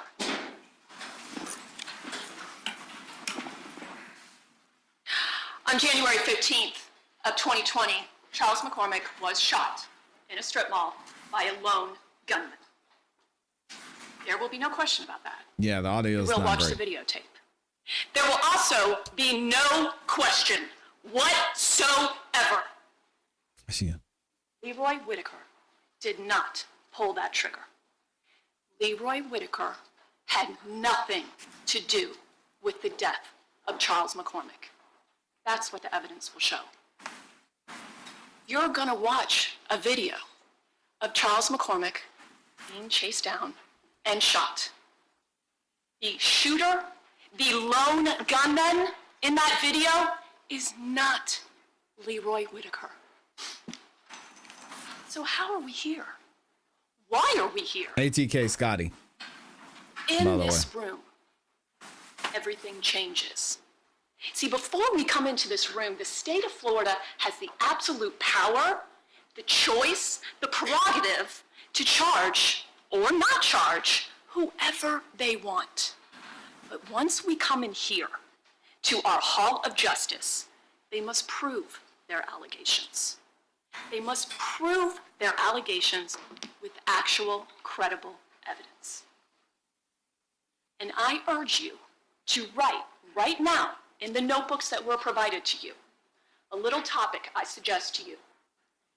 Evidence of Leroy Whitaker's participation in this murder. And ladies and gentlemen, there's going to be one thing and only one thing at the very end of all the testimony, everything that you're going to be presented. It's going to be one name only, Dominique Barner. That's it. That is it. The state star witness, Leroy of which Whitaker's their house of co-defendant. cards in their allegations against Mr. Whitaker will collapse. Dominique Barner, an admitted two-time killer, paid for, self-proclaimed, paid for assassin. Dominique Barner will waltz into this courtroom and he will try to fill the blatant holes in the state's case. Their star witness will explain to you, well, you know, on January 15th, the Jacksonville Sheriff's Office hauls me in. See, I don't just have tattoos on my arms. I have 1993 strapped right on my arm. Pretty distinctive. And Barbara Buckley did describe that in detail. And so the Jacksonville Sheriff's Office was able to put together a photo spread He said her voice is within triggering. hours of Barbara Buckley's home being invaded by Dominique Barner. And lo and behold, she was, in no uncertain terms, you're going to meet her. She's going to tell you all. Dominique Barner sure scared me. Dominique Barner came into my home. Dominique Barner choked me out. Dominique Barner got me to the point where I just kind of finally faked passing out and sat on my couch and then ultimately smoked a cigarette. Dominique Barner was caught. And here, the state of Florida, talk about Dominique Barner. One might think, one might assume, Dominique Barner must have walked in on January 15th and said, oh, I need to tell all my sins. Oh, I need to confess. But that's not what the evidence is going to show. What you're going to learn is that Dominique Barner came in on January 15th and he told just enough about himself to get him off his case. So let him go. He's still in jail. He's not charged with murder yet. But then you're going to hear, as the murders pile up, see, there's this pesky second murder that you'll hear Dominique Barner wasn't in part of, has admitted to premeditating, has admitted to pleading to that charge of a whole separate case where a truly innocent bystander gets killed. Because unfortunately, Dominique Barner misses who he was really gunning for. Interestingly enough, you will ultimately hear Abdul Robinson Sr., also part of that murder, also pled to that separate murder. But as those charges started piling up, Dominique Barner realized, I need to do what I do. I'll cooperate.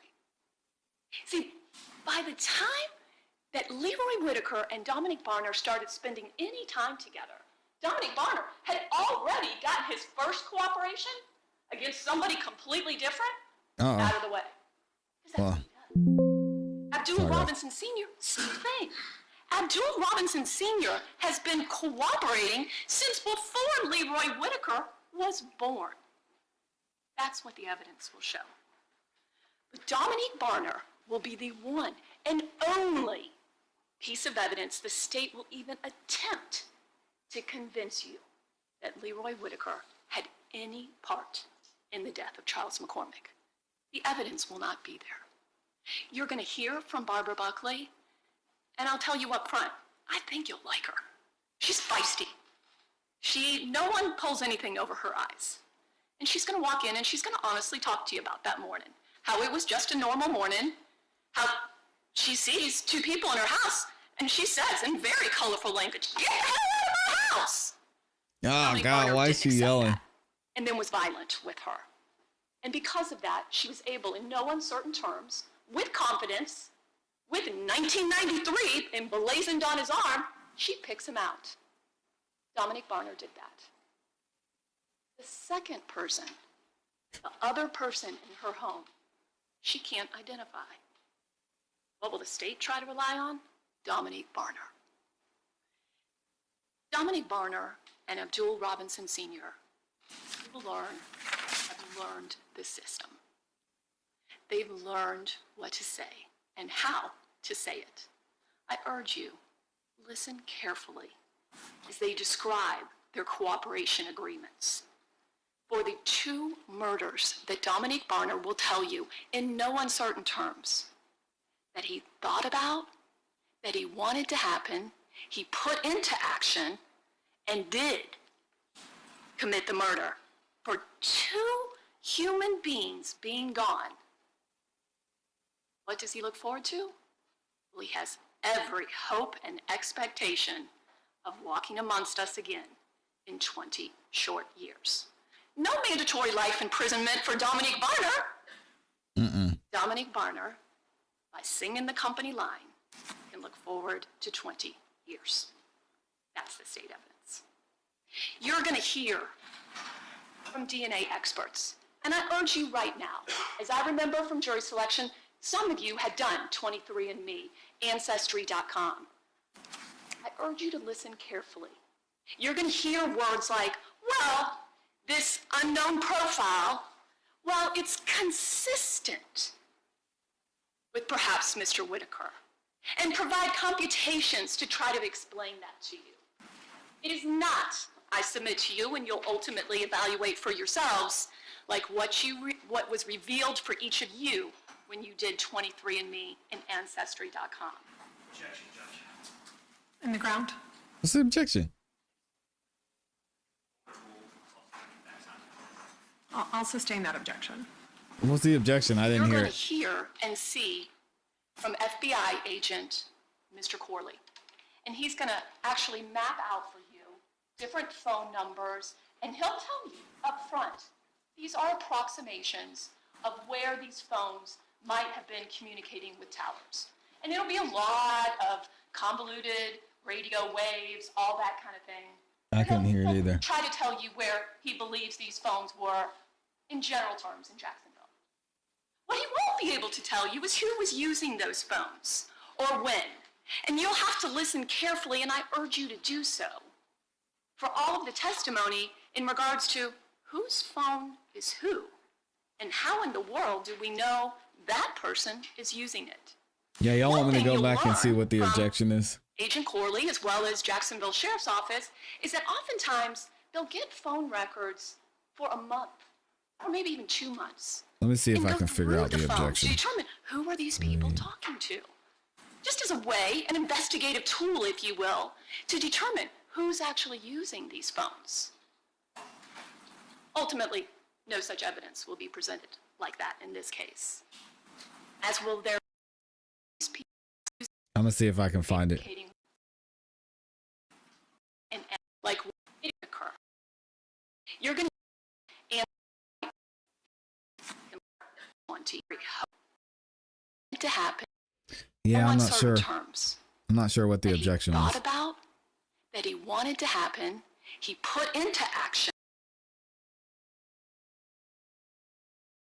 Because I want to hear it too. What was revealed for each of you when you did 23andMe and Ancestry.com. Objection, Judge. Here we go. Ground.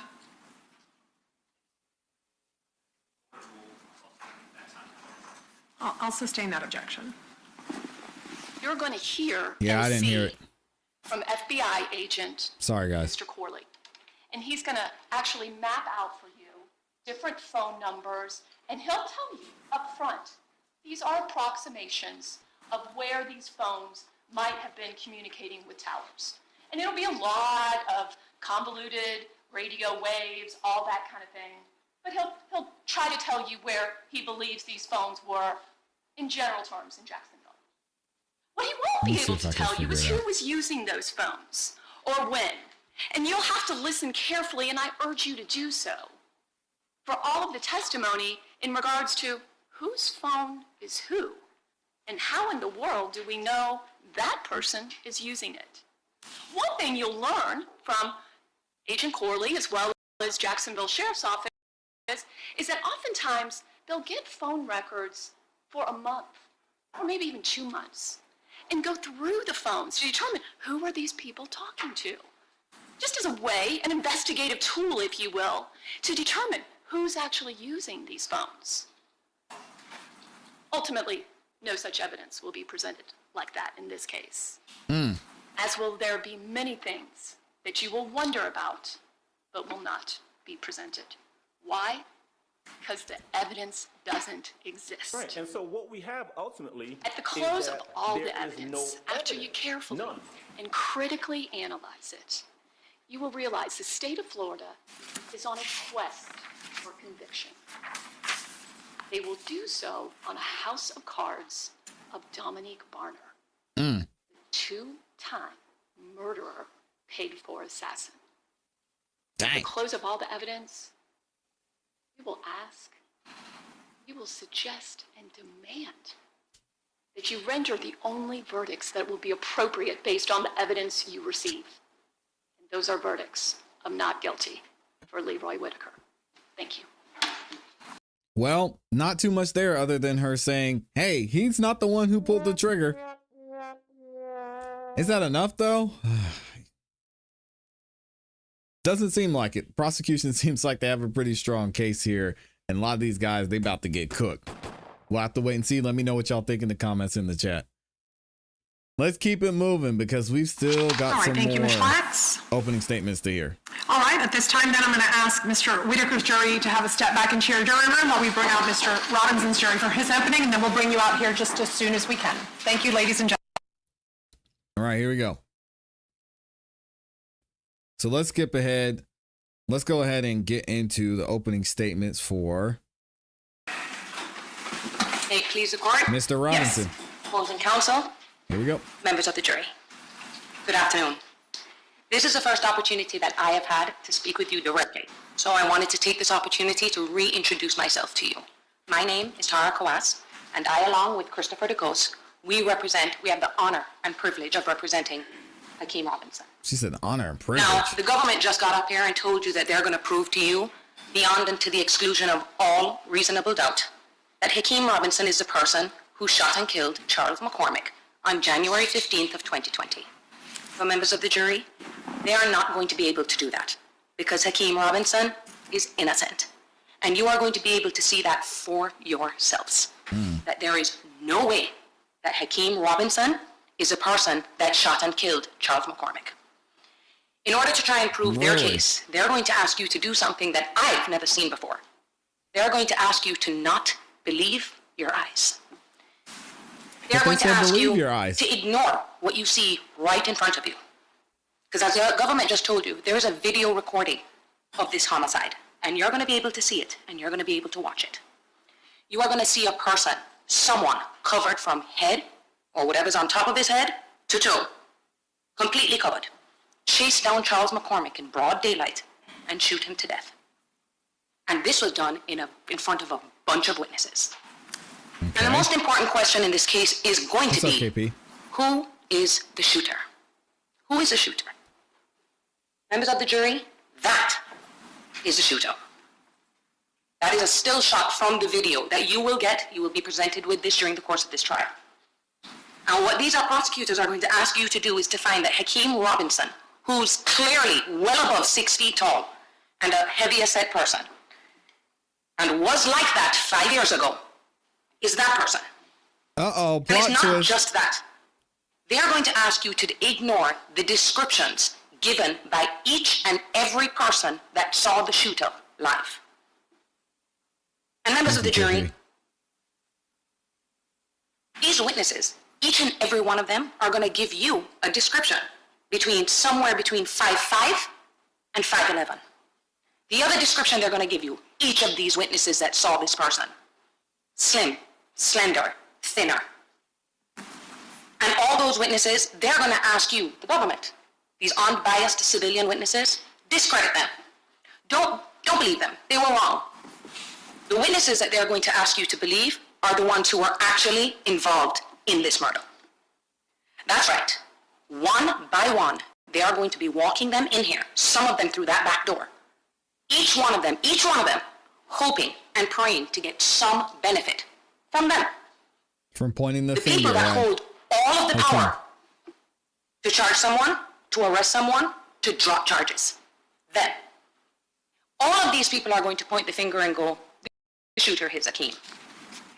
They are not going to present you one piece of reliable, direct evidence that definitively proves that Hakeem Robinson is a shooter. It's just going to be based on the lies of the people who actually committed this murder. Wow. He's This, being members of the jury, framed. is Hakeem Robinson. Stand up, Hakeem. He is a young, aspiring, talented musician who 5 years ago was wrenched from his family, his life, and his promising career. All because the government refused to look at literally what is right in front of them. And this is why I've asked Hakeem Robinson to stand up in front of you right now, members of the jury. Because you may not have taken too much notice over the past 3 days. Each and every time you walked into the courtroom and you left and we stood up, you didn't realize at that time how important it was to take a look at how tall Hakeem Robinson is and how big he is. But it is going to be the focal point of this trial. Because once you watch that video in the entirety, and then you look at what is standing right in front of you, and you're going to get pictures and stuff around the time that this took place. Good. He hasn't changed, despite what Mr. Cooper is telling you. He is the same. There will be no doubt in your mind that he is not the person that shot and killed Charles McCormick. So how do we get here? You can have a seat, Hakeem. How do we get here where a clearly innocent person is being accused of a crime that he did not commit? And it boils down to perception versus reality. Because you're going to see that Hakeem Robinson, he wasn't arrested until 9 months after the murder. And none of them realized how big he is until he was arrested. But by that time, instead of admitting to the mistake that they made and pulling back and doing an investigation to find out who really did it, they doubled down. And they started to build their case and their witnesses around the idea and the belief that it was Hakeem Robinson that was the shooter. Now, 5 years ago, January 15, 2020, right on the brink of the world shutting down, right before the COVID-19 virus, Charles McCormick woke up in the morning, headed to Employment Express Agency on Merrill Road to follow up with getting a job. Little did he know that a man named Dominique Barno, and I'm going to say this name for the first time, I'm not sure why the state didn't mention this to you, and his friend Chris Brown had been stalking Charles McCormick that day. Dominique Barno is the one who was checking his Instagram account to see if he was in town that day. Dominique Barno is the one who pulled up his address on the court clerk's website to find out where he lived. He is the one that then tried to track him down and kill him that morning. You will hear that the reason Dominique Barno decided that he wanted to have Charles McCormick killed was all because of a song that he didn't like the lyrics to. The whole story that Mr. Cooper failed to mention to you, members of the jury, is that Mr. Barno will just tell you, I just didn't like that he was singing something he didn't know about. That's the reason why Charles McCormick is dead. And this man, members of the jury, Dominique Barno, the man who planned and orchestrated the murder of Charles McCormick, is going to be the government's star witness in this case. Oh, no. That is the person who they cut it. Oh, no, they cut the feed. What happened? She was cooking. Oh, let me skip ahead. Dang, they cut the feed. That's wild. That was terrible timing. You are going to hear it. And there we go. It was just all black there for a second. We're back. And lied in official proceeding. And I'm talking about, members of the jury, you are going to hear that he lied to police officers. You are going to hear that he lied to prosecutors. You are going to hear that he lied in depositions. You're going to hear that he lied to defense attorneys. More important, you are going to hear that he took the stand in another case and lied in a hearing in front of a judge. And he's going to tell you the reason he did that, because he wanted the defendant to go free so he could kill him himself. That is their star witness, who they're going to ask you to believe. Oh, my. This man was caught red-handed within 24 hours of the murder of Charles McCormick. And months go by of him denying his involvement. And when he realized that who they thought the shooter was, Hakeem Robinson, he pounced on it. He was like, this is how I'm going to get out of here. He decided he was going to lie to the government to get what he wanted, which is the hope of freedom. All he had to do and all he had to say was that Hakeem Robinson is the person behind that mask. And in exchange, I know Mr. Cooper was saying, oh, he's facing life, and that the judge hasn't sentenced him yet. But members of the jury, he's going to tell you the reasons he's doing this, because before this, he was facing mandatory life in prison. He would have died in prison. And in exchange for pointing the finger at Hakeem Robinson, he is hoping to get out in 20 years. Mind you, he's already served 5 of it. So in 15 years, he is hoping to go free. Probably 10 if he's good. And Dominic Barno, not going to be the only one. Another witness that they are going to put on this witness stand and ask you to believe, a man by the name of Abdul Robinson Sr., a.k.a. Blue. Now, Mr. Cooper got up here and told you that this man is Hakeem's father, his biological father, but the whole truth is, members of the jury, he's just Hakeem's DNA contributor. Oh, the truth is, he has no. 9 other children by 5 different women that we know about. He has probably fathered a significant percentage of the men or women in Duval County. He was never involved in Hakeem's early life and only came around when Hakeem started to become a little recognized, a little famous with his music, and he started to make some real money. He actually tried to become Hakeem's manager. As you will learn in this trial, in 2020, Hakeem was a local celebrity. He was a rap musician. And you're going to see that it was Blue is going to do what he's doing in this case. He uses people, and he was trying to use Hakeem.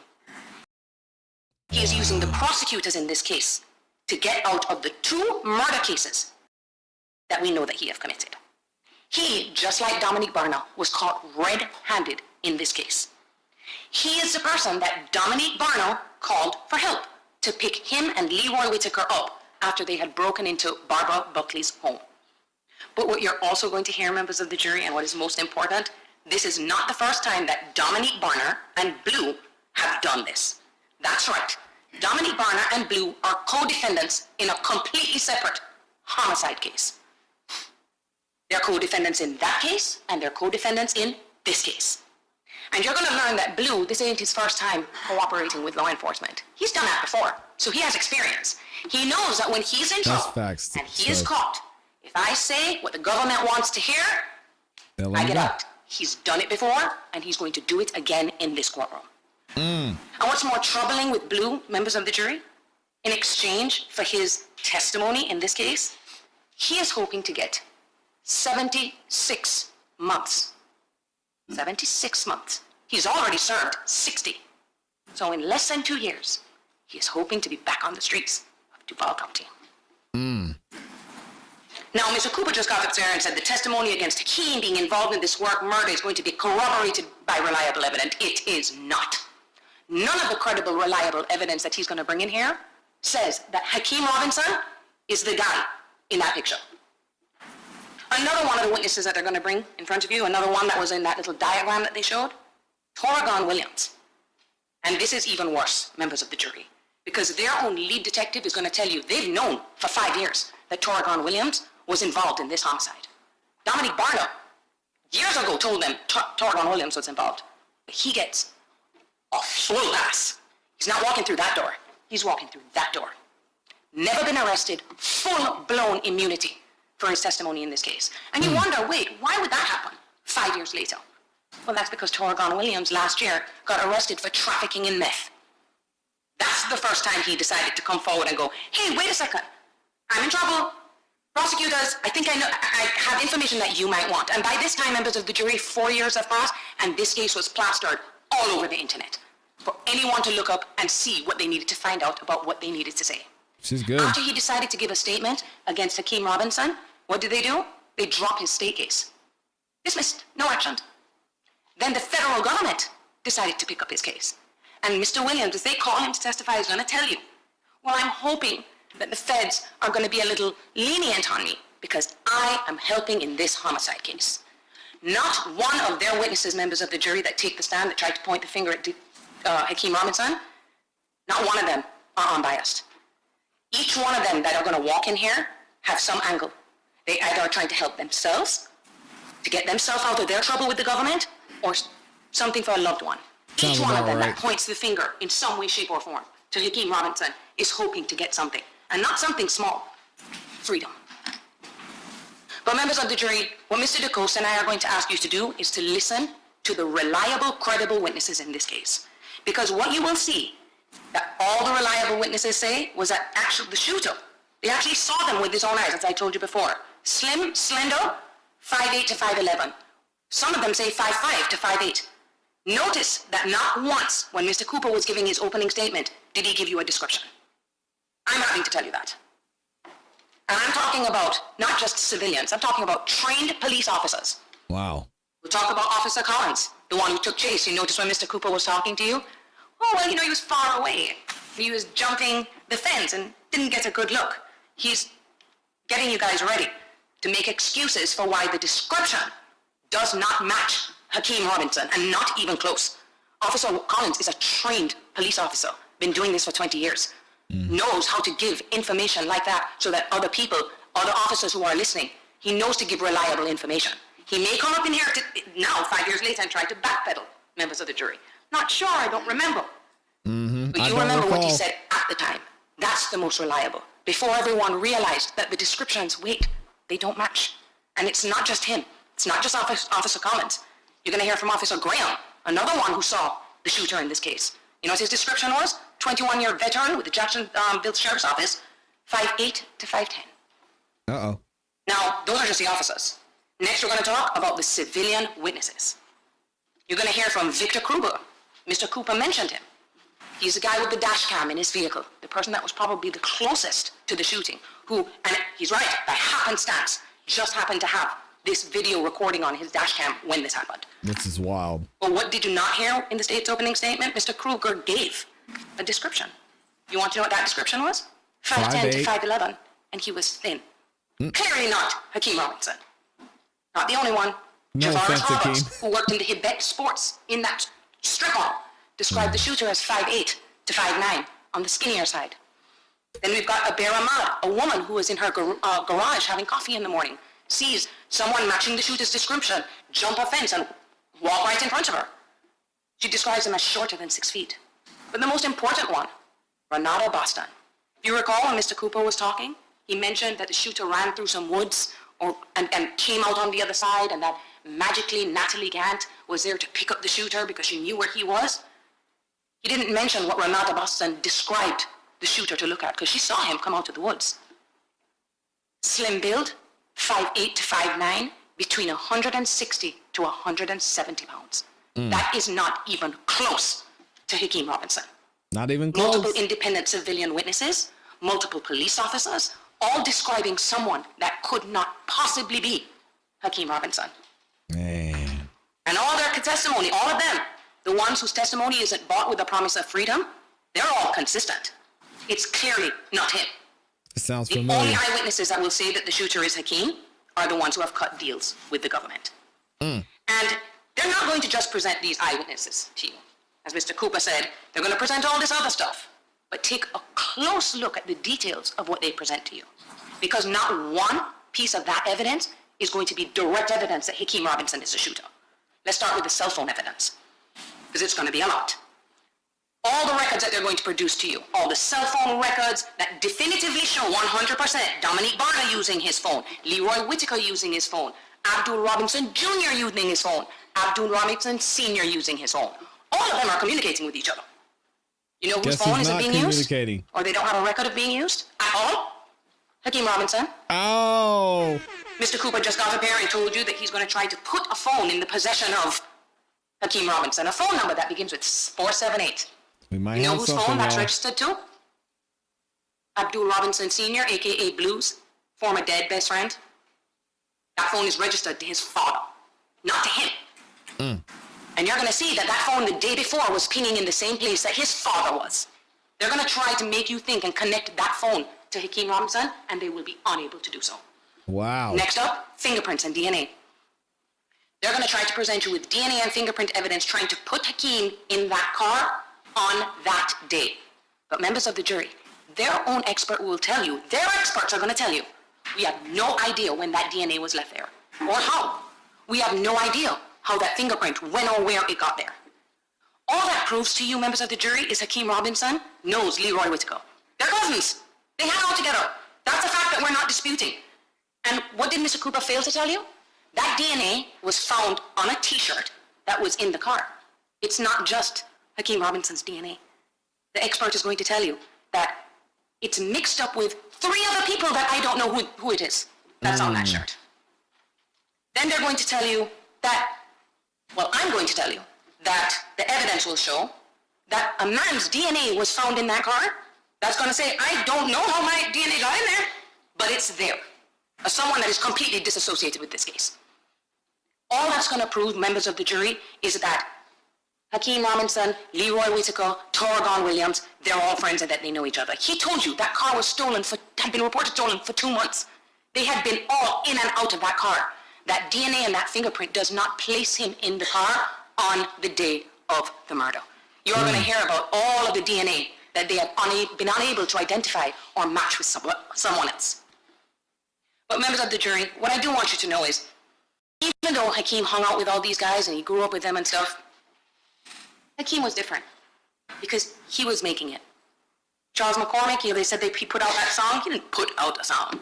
I mean, no one knew about that song. I mean, he tried to release it. He wasn't on the level of Hakeem Robinson, AKA, you're going to hear this name a lot throughout the course of the trial, Ksoo. And what you're going to hear, members of the jury, which is going to be very important. 4 days before the murder of Charles McCormick, Hakeem Robinson was signed to a record label that gave him a $40,000 advance. 4 days before. He was making it, he was leaving, he was doing his music. All of these people, though, they wanted to be around him. They wanted to share in his fame. But Hakeem cannot be put in this just because he hung around with the wrong people and was friends with them. He is not responsible for what they did in their free time. And even the government, I thought the government would agree that you cannot convict someone by association. And that is true, members of the jury. Guilty by association has no place in this courtroom. Well, Mr. Cooper also mentioned something about the social media I don't know posts. about that one. But members of the jury, when you view these pieces of evidence, please take them into context. He said it happened right after he made this post, 7 days after he made this post, okay? And it's all assumption and speculation with the phrase that he used. He is trying to say that that is somehow a confession. That post didn't say, hey, I killed Charles McCormick. He's going to ask you to imply that when he mentioned that had something to do with the murder that happened before that he had nothing to do with. Got more lyrics again. But members of the jury, what we are going to ask, and this is what I'm just going to ask, we are at the beginning of this case. You haven't heard any of the evidence or seen any of the evidence yet. All I ask of you, each of you, is to please just pay close attention and really listen. Because when you strip away all the evidence that isn't either bought with money or the promise of freedom, the truth is going to be staring you right in your face. Focus on the credible, reliable, unbiased testimony from the witnesses, coupled with what you can see right in front of them. More importantly, your common sense. Because that is what you will need to see the truth in this case, because it is not him, members of the jury. Mr. Cooper talked about the fact that this case is going to be a puzzle, and that you'll be able to see a picture at the end. But I'm going to tell you this, members of the jury. If one piece of that puzzle doesn't fit, it is not guilty.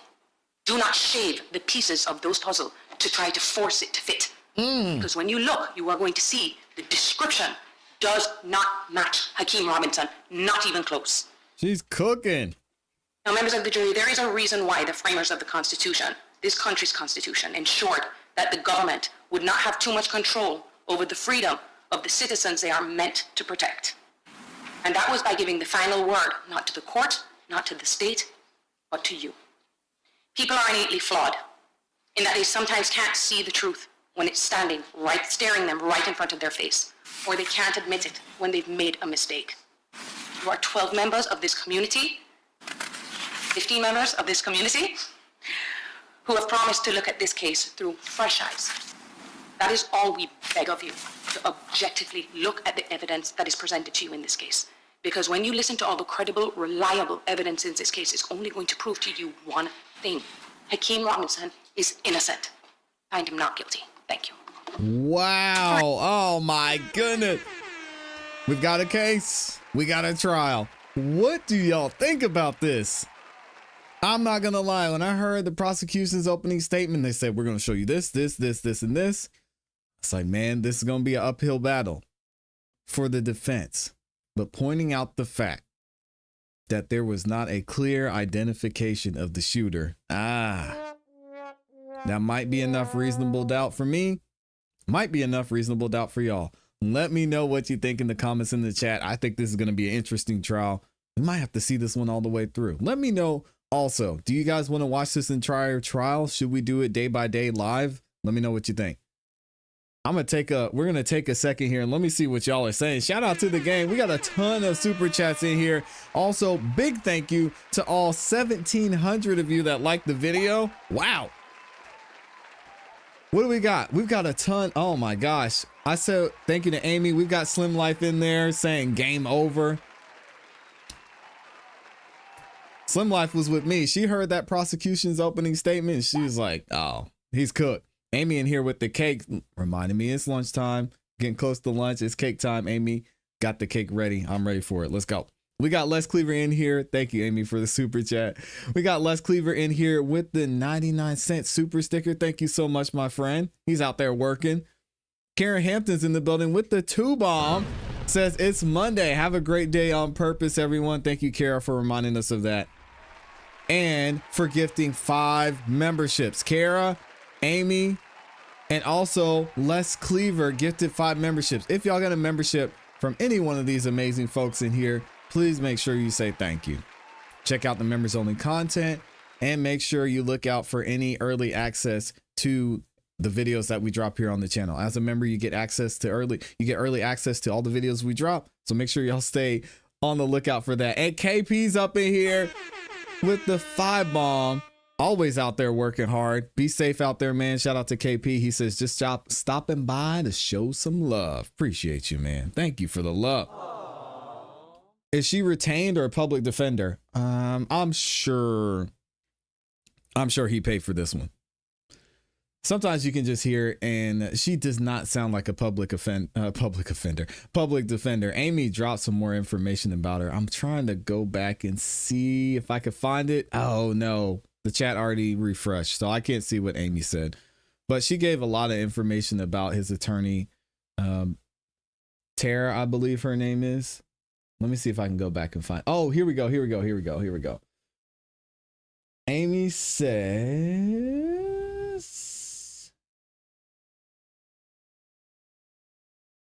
yeah, she just put her name in there. So we're good. She is amazing. The blondie is not so much. Yeah, we're not really worrying about Mr. Whitaker, but we're going to hear from both sides. I want to see. I'm invested now. I mean, this is going to be an interesting case. I admire this defense team.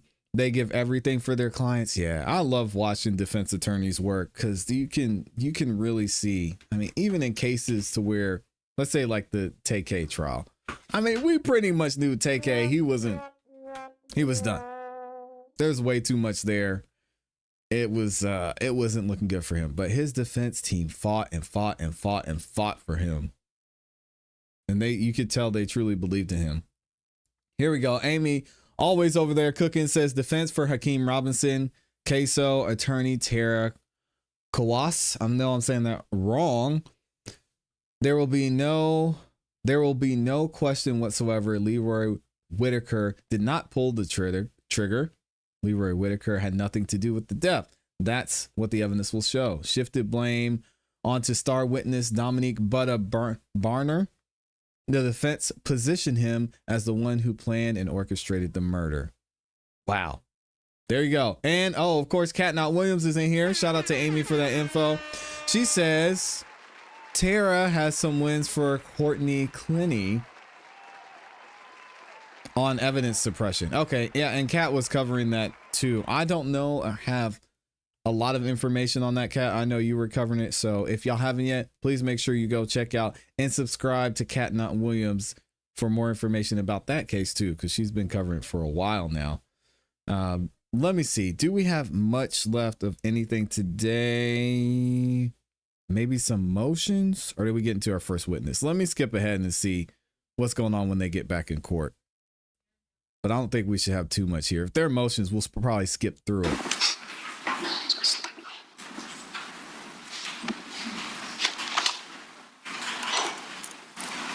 All right, Mr. Krueger, so if y'all come forward and be sworn.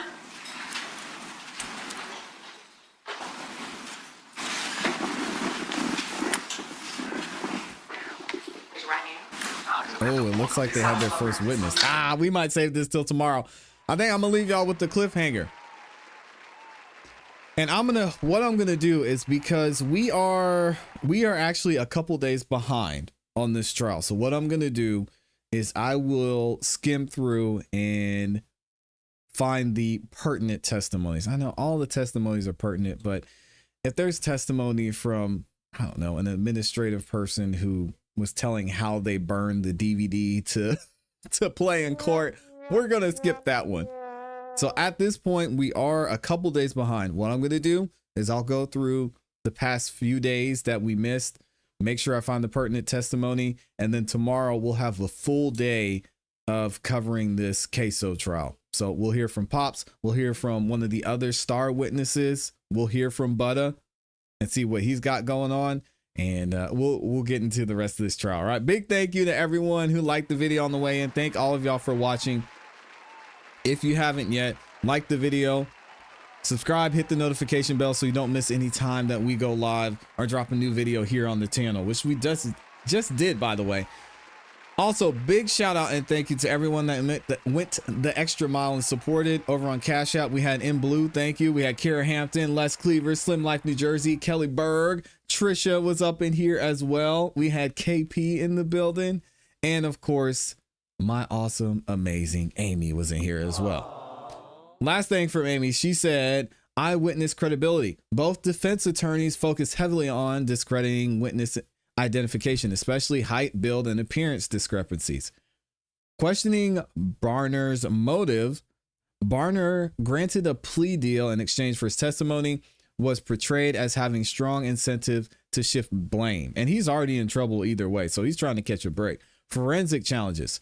Defense highlighted that forensic video modeling and dash cam analysis excluded Whitaker and Barner as the shooter, but could not exclude Robinson. And then Amy's still over there cooking. She says, here's an analysis. This is a high risk, high reward move. By telling the jury to entirely dismiss all eyewitnesses' accounts, the defense is signaling that it has no intention of reconciling or explaining those testimonies. That's true. I mean, she can continue to point at the defendant.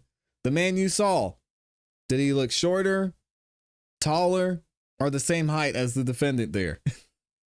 I don't remember. I don't recall. He actually kind of looked shorter. He looked the same weight, same build. Nah, he's probably a little bit skinnier. I don't know. I can't remember. Thank you. No further questions, Your Honor. Strength.